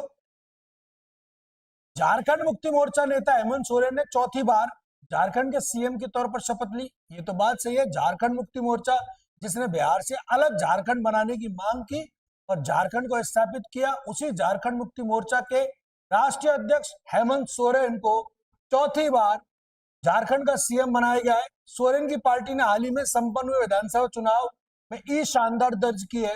हेमंत सोरेन राज्य की बरहेट सीट से विधायक चुने गया था। वह साल 2013 में पहली बार राज्य के मुख्यमंत्री बने थे। पहली बार राज्य के मुख्यमंत्री 2013 में और फिर चौथी बार करें 2024 में। आगे देखते हैं, आगे इसके संदर्भ में देखिए, आपको ये झारखंड जो कभी बिहार का हिस्सा हुआ करता था, पिक्चर साफ नजर आ रही होगी। झारखंड की राजधानी रांची है, राज्यपाल संतोष गंगवार है, स्थापना 15 नवंबर 2000 को हुई। अगला प्रश्न देखते हैं, राष्ट्रीय अभियान बाल विवाह मुक्त भारत, ध्यान रखें, एक राष्ट्रीय अभियान है बाल विवाह मुक्त भारत को हाल ही में किस केंद्रीय मंत्री ने लॉन्च किया? पीयूष गोयल, निर्मला सीतारमण, अन्नपूर्णा या गिरिराज सिंह? तो ध्यान रखना, अभी केंद्रीय मंत्री किसने लॉन्च किया इसे, बाल विवाह मुक्त भारत? डबल हो गया शायद, तो ध्यान रखें, ये किया है महिला एवं बाल विकास मंत्री अन्नपूर्णा देवी ने। ये अन्नपूर्णा देवी की आपको साफ पिक्चर नजर आ रही होगी। इन्होंने बाल विकास मंत्रालय, अन्नपूर्णा देवी ने बाल विवाह मुक्त भारत, यानी ऐसा भारत जहां पर बालकों का विवाह नहीं किया जाएगा, ऐसी योजना की शुरुआत की है। नेक्स्ट देखें, इस अभियान का महत्व क्या है? लिंग आधारित हिंसा के खिलाफ 16 दिनों के सक्रियता अभियान का हिस्सा। लिंग आधारित हिंसा के खिलाफ 16 दिनों की सक्रियता अभियान का हिस्सा सरकार सामाजिक संगठनों और नागरिकों के सामूहिक प्रयास को प्रोत्साहित करता है। कार्यबल में महिलाओं की भागीदारी और सामाजिक प्रगति की भूमिका पर जोर दिया जाता है। नेक्स्ट देखिए, अगला प्रश्न क्या कहता है? अगला प्रश्न कहता है,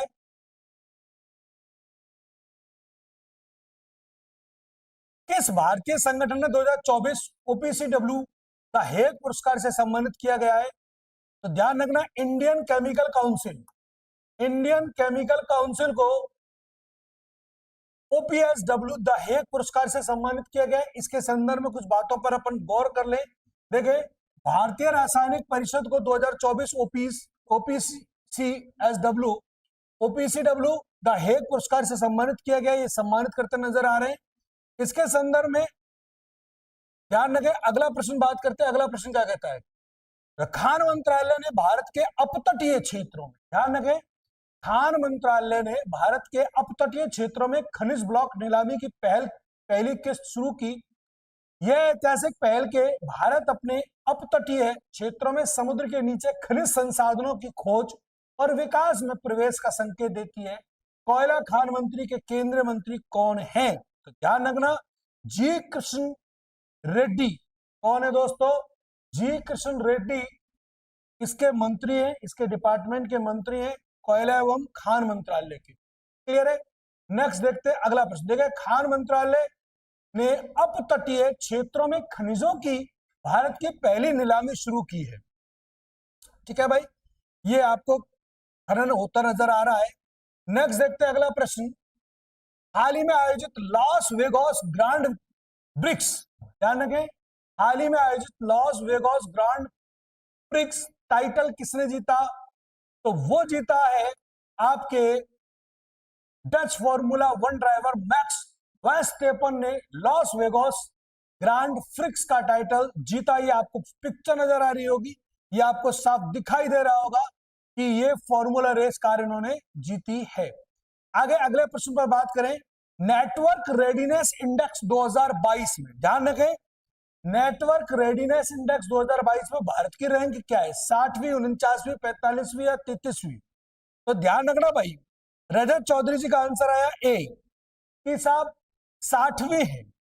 वेरी गुड, स्वागत, नंदन, अभिनंदन। तो ध्यान रखें भाई, 49वीं है। नेटवर्क रेडीनेस इंडेक्स 2024 में भारत ने 49वां स्थान प्राप्त किया है और 49वें के हिसाब से बी होगा ऑप्शन, ना कि ए होगा। ये ध्यान रखना। अगला प्रश्न देखते हैं इसी के साथ।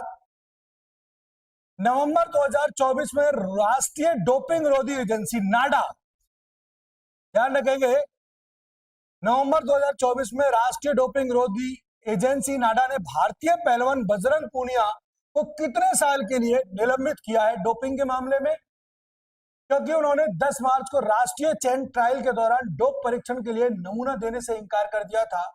तो ध्यान रखें, उनको 4 वर्ष, सॉरी, कितने वर्ष के लिए?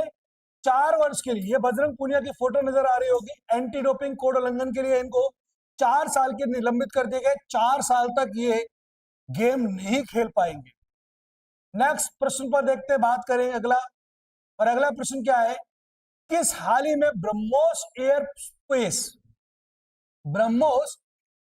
स्पेस का नया प्रमुख नियुक्त किया गया है? एस सोमनाथ, अनिल कुमार शर्मा या doctor Jayatirtha Raghavendra Joshi, doctor Sameer V Kamat? तो ध्यान रखें, ये आपको फोटो नजर आ रही है। डॉक्टर जयतीर्थ राघवेंद्र जोशी को ब्रह्मोस एरोस्पेस का नया प्रमुख नियुक्त किया गया। फोटो अच्छे से देख लेना। डॉक्टर जयतीर्थ राघवेंद्र जोशी को इस पद पर नियुक्त किया गया है।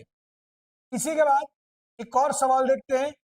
किस कंपनी ने नवंबर 2024 में NTPC, national thermal power corporation limited, NTPC जैसे एनएचपीसी, ये थर्मल पावर है, वो हाइड्रो पावर है। एनटीपीसी के लेह लद्दाख में भारत का पहला ग्रीन हाइड्रोजन ईंधन स्टेशन स्थापित करने का काम पूरा किया है। कहाँ किया है बताओ भाई? तो ध्यान रखें, ये किया है, सब काम करने का पूरा काम कर लिया है एनटीपीसी लिमिटेड।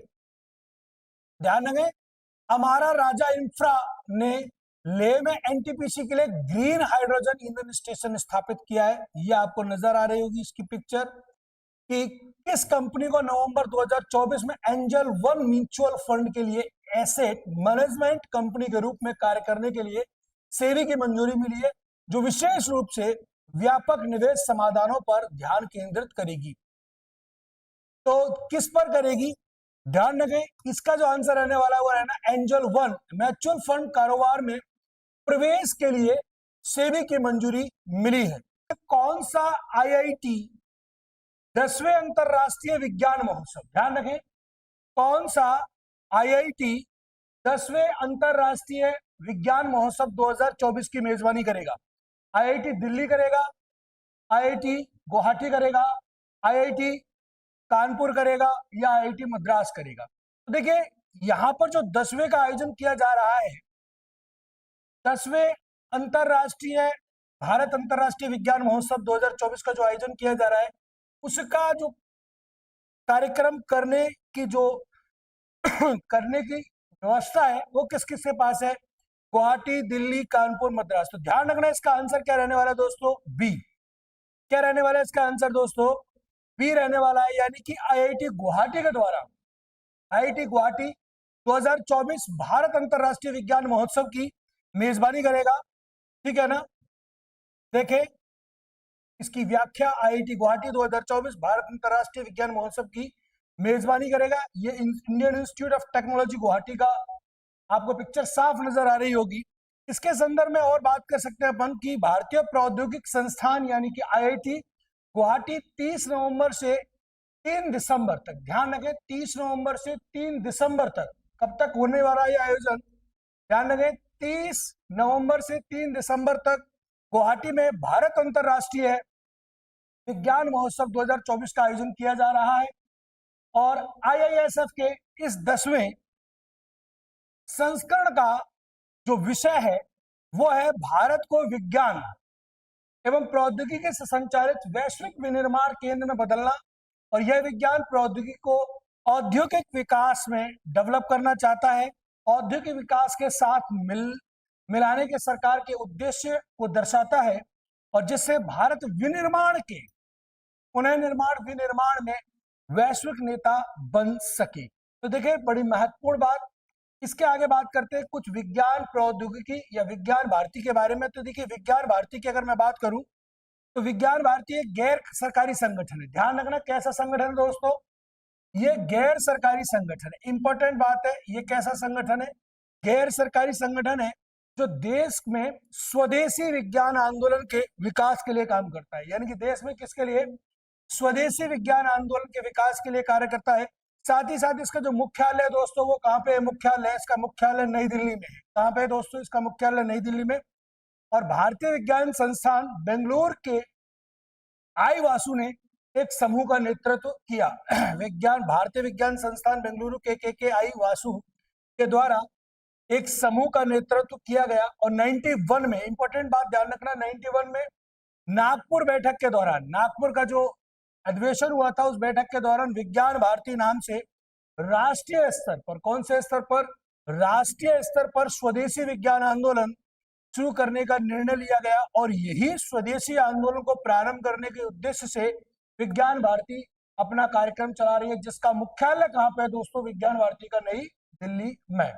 इसी के साथ अगले प्रश्न पर बात करते हैं। अगला प्रश्न क्या कहता है, देखें अगला प्रश्न आपके सामने मौजूद है। अगला प्रश्न क्या कहता है, तो ध्यान रखें, अगला प्रश्न जो है वो क्या है कि रक्षा अनुसंधान एवं विकास संगठन डीआरडीओ, ध्यान रखें दोस्तों, रक्षा अनुसंधान विकास संगठन डीआरडीओ द्वारा विकसित K4 मिसाइल, एक K4 मिसाइल विकसित की गई है। उसकी रेंज जो है वो क्या है, देखिए उसकी रेंज पूछी है, कितनी रेंज है उसकी, यानी कि कितनी क्षमता है, मारक क्षमता कितनी है। और जिसे हाल ही में आईएनएस अरीघाट से लॉन्च किया गया था, देखिए आईएनएस अरीघाट से जिसे लॉन्च किया गया था, भारतीय नौसेना ने आईएनएस अरीघाट से K4 मिसाइल का परीक्षण किया, सफल परीक्षण किया। और उसकी जो रेंज है वो रेंज क्या है, ध्यान रखें यहाँ दोस्तों, उसकी रेंज पूछी गई है। ये रेंज क्या है, तो उसकी रेंज जो है वो है 3500 किलोमीटर। कितनी है दोस्तों, 3500 किलोमीटर। मैं आपको उसकी तस्वीर जरूर दिखाना चाहूंगा जिस मिसाइल की रेंज की बात की गई है। तो देखिए भारतीय नौसेना ने आईएनएस अरीघाट से, या आईएनएस है अरीघाट, और यहां से K4 मिसाइल का सफल परीक्षण किया है, साफ नजर आ रहा होगा आपको पिक्चर में। और इसके जो मारक क्षमता है, जिसकी जो रेंज है, उस रेंज की अगर हम बात करें तो उसकी रेंज है 35,000 किलोमीटर। कितनी है दोस्तों, 3500 किलोमीटर है। भारतीय नौसेना ने अपनी परमाणु ऊर्जा से चलाने वाली, जो परमाणु ऊर्जा से चलने वाली पनडुब्बी, एक पनडुब्बी है आईएनएस अरीघाट से, तो अभी हमने पिक्चर देखी, वो एक पनडुब्बी थी आईएनएस अरीघाट से, परमाणु क्षमता वाली, जो परमाणु की कैपेसिटी को साध सकती है, यानी कि परमाणु क्षमता वाली K4 मिसाइल का सफल परीक्षण किया है। और जो K4 मिसाइल का सफल परीक्षण किया है दोस्तों, आईएनएस अरीघाट पनडुब्बी 4 K4 मिसाइल ले जा सकती है, 4 एक साथ, चारों को ले जा सकती है। ध्यान रखें, एक साथ कितनी ले जा सकती है पनडुब्बी, एक साथ 4 मिसाइलों को ले जा सकती है। ये ध्यान रखें, 4 K4 मिसाइल ले जा सकती है। कितनी मिसाइल ले जा सकती है, एक साथ। और इनके जो मारक क्षमता 3500 किलोमीटर है। भारतीय नौसेना ने 29 अगस्त 2024 को अपनी दूसरी परमाणु ऊर्जा चलने वाली पनडुब्बी आईएनएस अरीघाट को नौसेना में शामिल किया था। तो ये आईएनएस अरीघाट जो है वो नौसेना में शामिल कब हुई, 29 अगस्त 2024 को। क्लियर है बात। इसके आगे बात करूं, ध्यान रखें, ये जो आईएनएस अरीघाट को नौसेना में शामिल किया कर पहली परमाणु ऊर्जा से चलने वाली पनडुब्बी आईएनएस अरिहंत को नवंबर 2017 में शामिल किया गया। ध्यान रखना, दो प्रकार, एक तो आईएनएस अरीघाट है, यहां पर लिख सकते हैं आईएनएस अरिहंत, आईएनएस अरिहंत इसे पहले शामिल किया गया। कब किया गया, इसको शामिल किया गया नवंबर 2017 में, नवंबर 2017 में शामिल किया गया नौसेना में। आईएनएस अरीघाट को एक दूसरी है आईएनएस अरीघाट, ये जो आईएनएस अरीघाट है इसको शामिल किया गया 29 अगस्त 29 अगस्त 2024 को, और इसी के द्वारा वो परीक्षण किया गया है आईएनएस अरिघाट के द्वारा, जिसे शामिल किया गया, कब शामिल किया गया, ध्यान रखें 29 अगस्त 2024 को। इसके बाद ये जो K4 मिसाइल के बारे में अगर हम बात करें, जिसको इससे लॉन्च किया गया है, ध्यान रखें K4 रक्षा अनुसंधान के मामले में, ध्यान रखें जो K4 है वो K4 मिसाइल की अगर हम बात करें तो K4 रक्षा अनुसंधान एवं विकास संसाधन यानी कि विकास संगठन DRDO द्वारा विकसित एक परमाणु क्षमता वाली पनडुब्बी से प्रक्षेपित प्लास्टिक मिसाइल है, ठीक है ना। और आईएनएस अरिहंत, आईएनएस अरिघाट पर अंतिम रूप से शामिल किए जाने से पहले यह मिसाइल उपयोगकर्ता परीक्षण चरण में है, और यह DRDO द्वारा विकसित की जाने वाली दूसरी मिसाइल है, दूसरी SLMB मिसाइल है। भारत की पहली SLMB सागरिका है या K-15 है। पहली जो है, ध्यान रखें, भारत की जो पहली है वो कौन सी है, SLBM सागरिका, या फिर अपन कह सकते हैं K-15 को पहले ही आईएनएस अरिहंत ने इसमें शामिल किया जा चुका है। इसकी मारक क्षमता 750 किलोमीटर थी, किसकी, SLMB सागरिका और K-15 की, जबकि K4 के जो मारक क्षमता है, K4 SLMB की मारक जो क्षमता है वो है 3500 किलोमीटर। कितनी है दोस्तों, 3500 किलोमीटर, 3500 किलोमीटर की इसकी मारक क्षमता है, जो बहुत ज्यादा प्रभावी है। और यही प्रश्न में पूछा गया था कि मारक क्षमता कितनी है, ठीक है ना। चले अगला प्रश्न देखते हैं, अगला प्रश्न क्या कहता है। देखिए अगला प्रश्न, 12वां अंतरराष्ट्रीय पर्यटन मार्ट कहां आयोजित किया गया, बड़ा इंपॉर्टेंट क्वेश्चन है। 12वां अंतरराष्ट्रीय पर्यटन मार्ट कहां आयोजित किया गया, Kaziranga national park, Ranthambore national park, Sundarban national park या कान्हा टाइगर रिजर्व। तो ध्यान रखना, काजीरंगा नेशनल पार्क उद्यान में 12वें अंतरराष्ट्रीय मार्ट कौन सा, ध्यान रखें 12वें अंतरराष्ट्रीय मार्ट का आयोजन किया गया, और इस मार्ट की 2024 की मेजबानी कर रहा है काजीरंगा राष्ट्रीय उद्यान में, है ना। और इसके द्वारा जो किया जा रहा है उसके अपन तस्वीर देख सकते हैं यहां पर। काजीरंगा राष्ट्रीय उद्यान ने 12वीं अंतरराष्ट्रीय पर्यटन मार्ट 2024 की मेजबानी की है। ये आपको मेजबानी करते हुए पिक्चर नजर आ रही है। इसके बारे में मैं थोड़े से तथ्यों की अगर मैं बात करूं, काजीरंगा के बारे में थोड़ी सी मैं तथ्यों की बात करूं, तो ध्यान रखना 12वां अंतरराष्ट्रीय मार्ट का आयोजन किया जा रहा है, और यूनेस्को विश्व धरोहर स्थल काजीरंगा राष्ट्रीय उद्यान, देखिए यूनेस्को ने इसको विश्व धरोहर में शामिल कर रखा है, काजीरंगा राष्ट्रीय उद्यान, और जो कहां पर स्थित है आप सबको पता होगा, असम में स्थित है।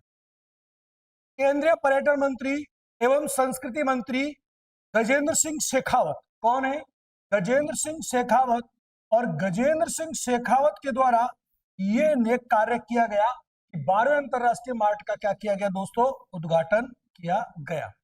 ध्यान रखने वाली बात है। साथ ही साथ अंतरराष्ट्रीय पर्यटन मार्ट घरेलू और अंतरराष्ट्रीय दर्शकों के लिए पूर्वोत्तर क्षेत्रों में पर्यटन की विशाल संभावनाओं को उजागर करने के उद्देश्य से क्षेत्र में पर्यटन को बढ़ावा देने के लिए पर्यटन को और आतिथ्य उद्योग हितधारक को एक साथ लाएगा, क्या लाएगा, एक साथ लाएगा, जिससे कि डेवलपमेंट होगा। ध्यान रखें, काजीरंगा जो है, काजीरंगा राष्ट्रीय उद्यान घोषित होने की अपनी 50वीं वर्षगांठ भी मना रहा है। कौन सी वर्षगांठ मना रहा है, काजीरंगा 50वीं। इसका मतलब इसे राष्ट्रीय उद्यान कब घोषित किया गया, भाई ये 50वीं मना रहा है, तो इसके बारे में यह भी जानना जरूरी है कि इसे कब कब घोषित क्या क्या किया गया। तो ध्यान रखें, काजीरंगा राष्ट्रीय उद्यान 1908 में बनाया गया। कब बनाया गया दोस्तों, 1908 में ये क्या बना, काजीरंगा राष्ट्रीय उद्यान, ठीक है, 1908 में। समझना है, इसको अच्छे से याद रखना है। दूसरी बात, 1974 में इसे राष्ट्रीय उद्यान घोषित किया गया। क्या घोषित किया गया, राष्ट्रीय उद्यान। 1985 में 1985 में यूनेस्को विश्व धरोहर स्थल और 2006 में इसे टाइगर रिजर्व घोषित किया गया। यानी कि इसकी जो डेटा है वो इंपॉर्टेंट डेटा कौन कौन से दोस्तों, एक है 1908, 1908 में क्या किया गया, इसे राष्ट्रीय उद्यान बनाया गया। दूसरी बात 1974 में इसे राष्ट्रीय उद्यान का दर्जा दिया गया, राष्ट्रीय उद्यान घोषित किया गया। 1985 में इसे यूनेस्को द्वारा विश्व धरोहर स्थल में शामिल किया गया और वहीं 2006 में इसे टाइगर रिजर्व पार्क घोषित किया गया। ये जो काजीरंगा राष्ट्रीय उद्यान है, आप सबको पता होगा, ये असम में ब्रह्मपुत्र घाटी के क्षेत्र में है। कहां पे है? ब्रह्मपुत्र घाटी का जो क्षेत्र है उसमें 430 वर्ग किलोमीटर क्षेत्र में, ध्यान रखें कितने में, 430 वर्ग किलोमीटर क्षेत्र में फैला हुआ है। साथ ही साथ ये असम के 430 उस ब्रह्मपुत्र घाटी क्षेत्र के 430 वर्ग किलोमीटर क्षेत्रफल में फैला हुआ है, यानी कि असम में स्थित है। दूसरी बात, यह भारतीय सींग वाले, भारतीय एक सींग वाले भारतीय गैंडों की दुनिया की सबसे बड़ी आबादी का घर है। एक सींग वाला जो गैंडा होता है वो यह बहुतायत मात्रा में पाया जाता है और इस पार्क में ध्यान रखना 2200 से ज्यादा, कितने, 2200 से ज्यादा एक सींग वाले गैंडे पाए जाते हैं, जो दुनिया की आबादी का लगभग 2/3 हिस्सा है। यानी कि दुनिया में पाए जाने वाले एक सींग वाले गैंडों में 2/3 हिस्सा कहां पाया जाता है? इसी काजीरंगा में। नेक्स्ट बात करते हैं अगले प्रश्न की। अगला प्रश्न क्या कहता है, ठीक है, अगला प्रश्न है किस बैंक के द्वारा, ध्यान रखें, किस बैंक के या किस बैंक ने वित्तीय वर्ष 25 के दौरान अब तक नवंबर 2024 में घरेलू बॉन्ड जारी करके, ध्यान रखना, घरेलू बॉन्ड के जरिए 50 करोड़, कितने करोड़, 50 करोड़ रुपए जुटाए हैं। State bank of India, Punjab national bank, Canara bank या फिर इंडियन बैंक। ध्यान रखना ये काम किसने किया है? State bank of India, SBI के द्वारा। एसबीआई ने वित्त वर्ष 25 में ब्रांड के जरिए, किसके जरिए? घरेलू बॉन्ड के जरिए क्या किया है? देखें, बॉन्ड के जरिए 50,000 करोड़ रुपए जुटाए, किसने? स्टेट बैंक ऑफ इंडिया ने। ठीक है, इसके बारे में थोड़ी सी तथ्य की अपन बात कर लें। वो तथ्य क्या रहने वाले हैं उनकी अगर हम बात करें, वो तथ्य क्या रहने वाले हैं, तो सबसे पहली बात तो ये कि भारतीय स्टेट बैंक यानी कि एसबीआई जो है, एसबीआई ने वित्त वर्ष 25 के दौरान अब तक घरेलू बॉन्ड के जरिए 50,000 करोड़ रुपए जुटाए हैं। अब इन 50,000 करोड़ रुपए जो जुटाए हैं बॉन्ड के जरिए, उनका कैलकुलेशन कैसे किया है इन्होंने, इसको भी थोड़ा देखें कि बॉन्ड के जरिए उन्होंने 30,000 करोड़ रुपए लॉन्ग टर्म के लिए, यानी कि देखिए ध्यान रखें, इस 50,000 की कैलकुलेशन कैसे है कि 30,000 करोड़ तो लॉन्ग टर्म के लिए, एक लंबे अवधि के लिए, ठीक है। इसके अलावा 15,000 करोड़ टीयर टू बॉन्ड और 5,000 करोड़ AT1 बॉन्ड शामिल किया गया है। यह ध्यान रखें, बैंक ने वित्त वर्ष 25 के दौरान अब तक 5,000 करोड़ रुपए के AT1 बॉन्ड, 15,000 करोड़ रुपए के टीयर टू बॉन्ड और 30,000 करोड़ रुपए के लॉन्ग टर्म बॉन्ड बहुत ही प्रतिस्पर्धी दर पर जुटाए हैं। तो इस प्रकार इस 50,000 करोड़ का जो जुटाए हैं उसका डाटा ये है। अगला प्रश्न देखते हैं, अगला प्रश्न क्या कहता है, अगला प्रश्न क्या कहता है उस पर देखें, नजर डालें। अगला प्रश्न कहता है केंद्रीय वाणिज्य और उद्योग मंत्री ने पारदर्शिता बढ़ाने और भारत के कारोबारी माहौल पर फीडबैक की सुविधा के लिए भारतीय उद्योग परिसंघ CII के इजी ऑफ डूइंग बिजनेस और विनियामक मामलों के पोर्टल का शुभारंभ किया। वाणिज्य और उद्योग मंत्री कौन है? तो जो शुभारंभ किया है उसमें वाणिज्य उद्योग मंत्री कौन है? धर्मेंद्र प्रधान, ज्योतिराज सिंधिया, शिवराज सिंह चौहान या पीयूष गोयल। तो ध्यान रखना इसका आंसर क्या रहने वाला है दोस्तों, डी, पीयूष गोयल जी। यानी पीयूष गोयल ने CII के इजी ऑफ डूइंग बिजनेस और विनियामक मामलों के पोर्टल का शुभारंभ किया दोस्तों। और ये शुभारंभ करते हुए आपको पिक्चर भी हम दिखा देते हैं जिससे कि आपको याद रहेगी ये चीज है। पीयूष गोयल ने सीआईए की इजी ऑफ डूइंग बिजनेस और विनियामक मामलों के पोर्टल का शुभारंभ किया है। साथ ही साथ इसके संबंध में कुछ और तथ्यों पर अगर हम नजर डालें तो हमको मालूम पड़ता है कि केंद्रीय वाणिज्य और उद्योग मंत्री जिनका नाम है पीयूष गोयल ने पारदर्शिता बढ़ाने के लिए यानी कि क्लियरनेस, ईमानदारी के दृष्टिकोण से भारत के कारोबारी माहौल पर फीडबैक की सुविधा प्रदान करने के लिए, यानी कि कैसा फीडबैक रहेगा, भारतीय उद्योग परिसंघ इजी ऑफ डूइंग बिजनेस और विनियामक मामलों के पोर्टल का शुभारंभ किया है जिससे कि बिजनेसमैन को ज्यादा परेशानियों का सामना ना करना पड़े। इजी ऑफ डूइंग बिजनेसमैन पर दूसरे डीपीआईडी, ध्यान रखें, दूसरे डीपीआईआईटी, सीआईआई और राष्ट्रीय सम्मेलन के दौरान अनावरण किए गए इस पोर्टल का उद्देश्य सरकार और सीआईआई द्वारा संचालित प्रमुख पहलों पर वास्तविक समय में अपडेट प्रदान करना। क्या करना है? अपडेट प्रदान करना है। और उस अपडेट का कारण क्या है? जिससे कि उपयोगकर्ता जो इस पोर्टल का उपयोग करेंगे वो उपयोगकर्ताओं को प्रगति प्राप्त हो, प्रगति को ट्रैक करने और चिंताओं को प्रभावी ढंग से हल करने में मदद मिलेगी। तो एक पोर्टल अभी उद्घाटन किया है पीयूष गोयल जी ने। इसी के साथ अगले प्रश्न पर बात करते हैं। अगला प्रश्न क्या कहता है? तो ध्यान रखना, अगला प्रश्न है, चेन्नई स्थित रियल एस्टेट डेवलपर डीआरए का ब्रांड एम्बेसडर किसे नियुक्त किया? चेन्नई स्थित रियल एस्टेट डेवलपर डीआरए का ब्रांड एम्बेसडर किसे नियुक्त किया गया दोस्तों? ध्यान रखें, इसका तमन्ना भाटिया, कीर्ति सुरेश, ऐश्वर्या राय बच्चन या रश्मिका मदाना। तो ध्यान रखना, इसका आंसर है रश्मिका मदाना को क्या चुना गया है? ब्रांड एम्बेसडर नियुक्त किया गया है। किसका नियुक्त किया गया? इनकी तस्वीर आपको दिखा दें अपन। ये डीआरए ने रश्मिका मदाना को अपना ब्रांड एम्बेसडर बनाया है, डीआरए होम ऑफ प्राइड। इन्होंने इसको ब्रांड एम्बेसडर नियुक्त किया है। और इनके बारे में बता दें अपन, चेन्नई स्थित रियल एस्टेट डेवलपर डीआरए ने, अभिनेत्री है ये, रश्मिका मंदाना को अपना ब्रांड एम्बेसडर बनाया है।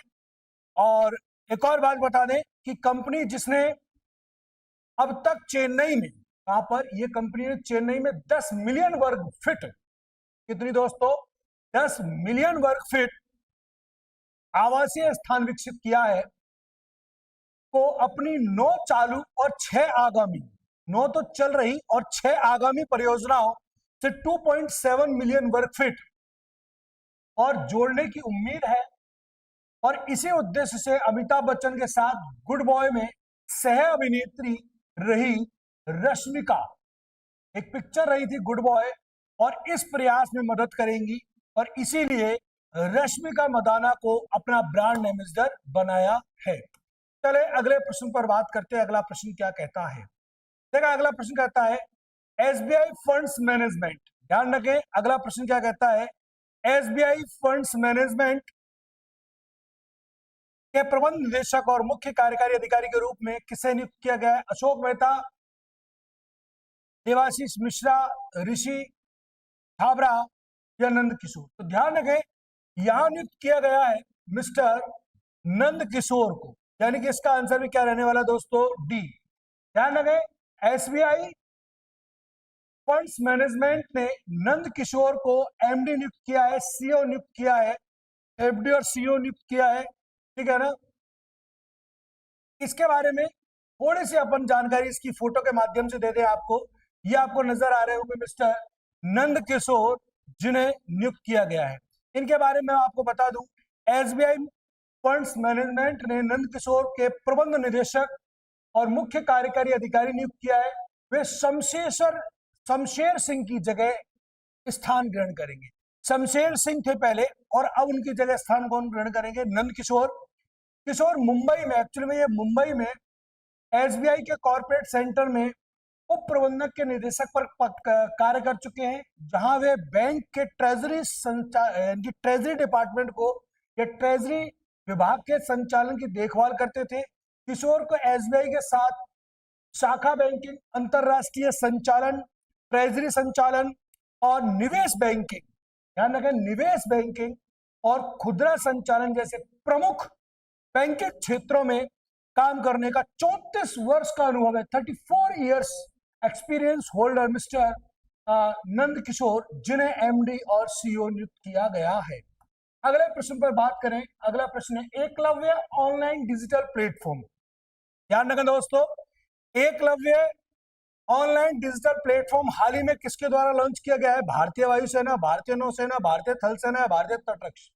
तो ध्यान रखना भाई, अभी हाल ही में यह लॉन्च किया गया है भारतीय थल सेना प्रमुख जनरल उपेंद्र द्विवेदी ने।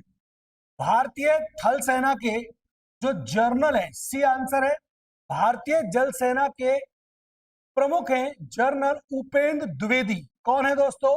उपेंद्र द्विवेदी, जिनके द्वारा इसे नियुक्त किया गया, जिनके द्वारा इसका लॉन्च किया गया उपेंद्र द्विवेदी के द्वारा। किसके द्वारा दोस्तों? उपेंद्र द्विवेदी के द्वारा। और उपेंद्र द्विवेदी ने हाल ही में भारतीय लिए Eklavya online digital platform launch किया है। हम उपेंद्र द्विवेदी की आपको फोटो दिखा देते हैं। ये उपेंद्र द्विवेदी की आपको शक्ल नजर आ रही होगी। ये उपेंद्र द्विवेदी है जिन्होंने एकलव्य ऑनलाइन डिजिटल प्लेटफॉर्म शुरू किया है। और इनके बारे में मैं आपको बताना चाहूंगा कि भारतीय थल सेना के प्रमुख हैं ये जनरल उपेंद्र द्विवेदी, और इन्होंने हाल ही में भारतीय सेना के लिए एकलव्य, कौन सी योजना भाई? एकलव्य ऑनलाइन डिजिटल प्लेटफॉर्म शुरू किया है।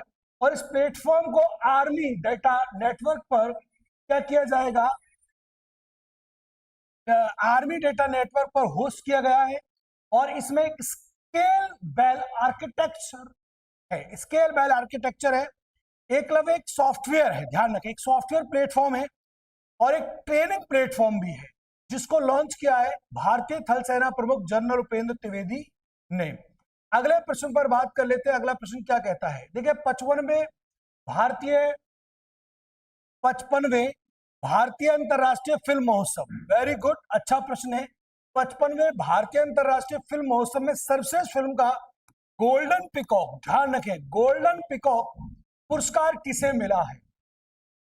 The new year that never came, toxic, life of Pi या पैरासाइट। तो ध्यान रखें, टॉक्सिक को मिला है। किसको मिला है दोस्तों? टॉक्सिक, इसको बी आंसर होगा। ध्यान रखें, 55वें अंतरराष्ट्रीय फिल्म महोत्सव में सर्वश्रेष्ठ फिल्म का गोल्डन पिकॉक पुरस्कार जो मिला है वो टॉक्सिक को मिला है। उसकी मैं पिक्चर की आपको थोड़ी सी फिल्म का तस्वीर जरूर दिखाना चाहूंगा, उसके ट्रेलर का। ये आपको नजर आ रही है, गोल्डन पिकॉक टॉक्सिक को मिला है, ठीक है ना।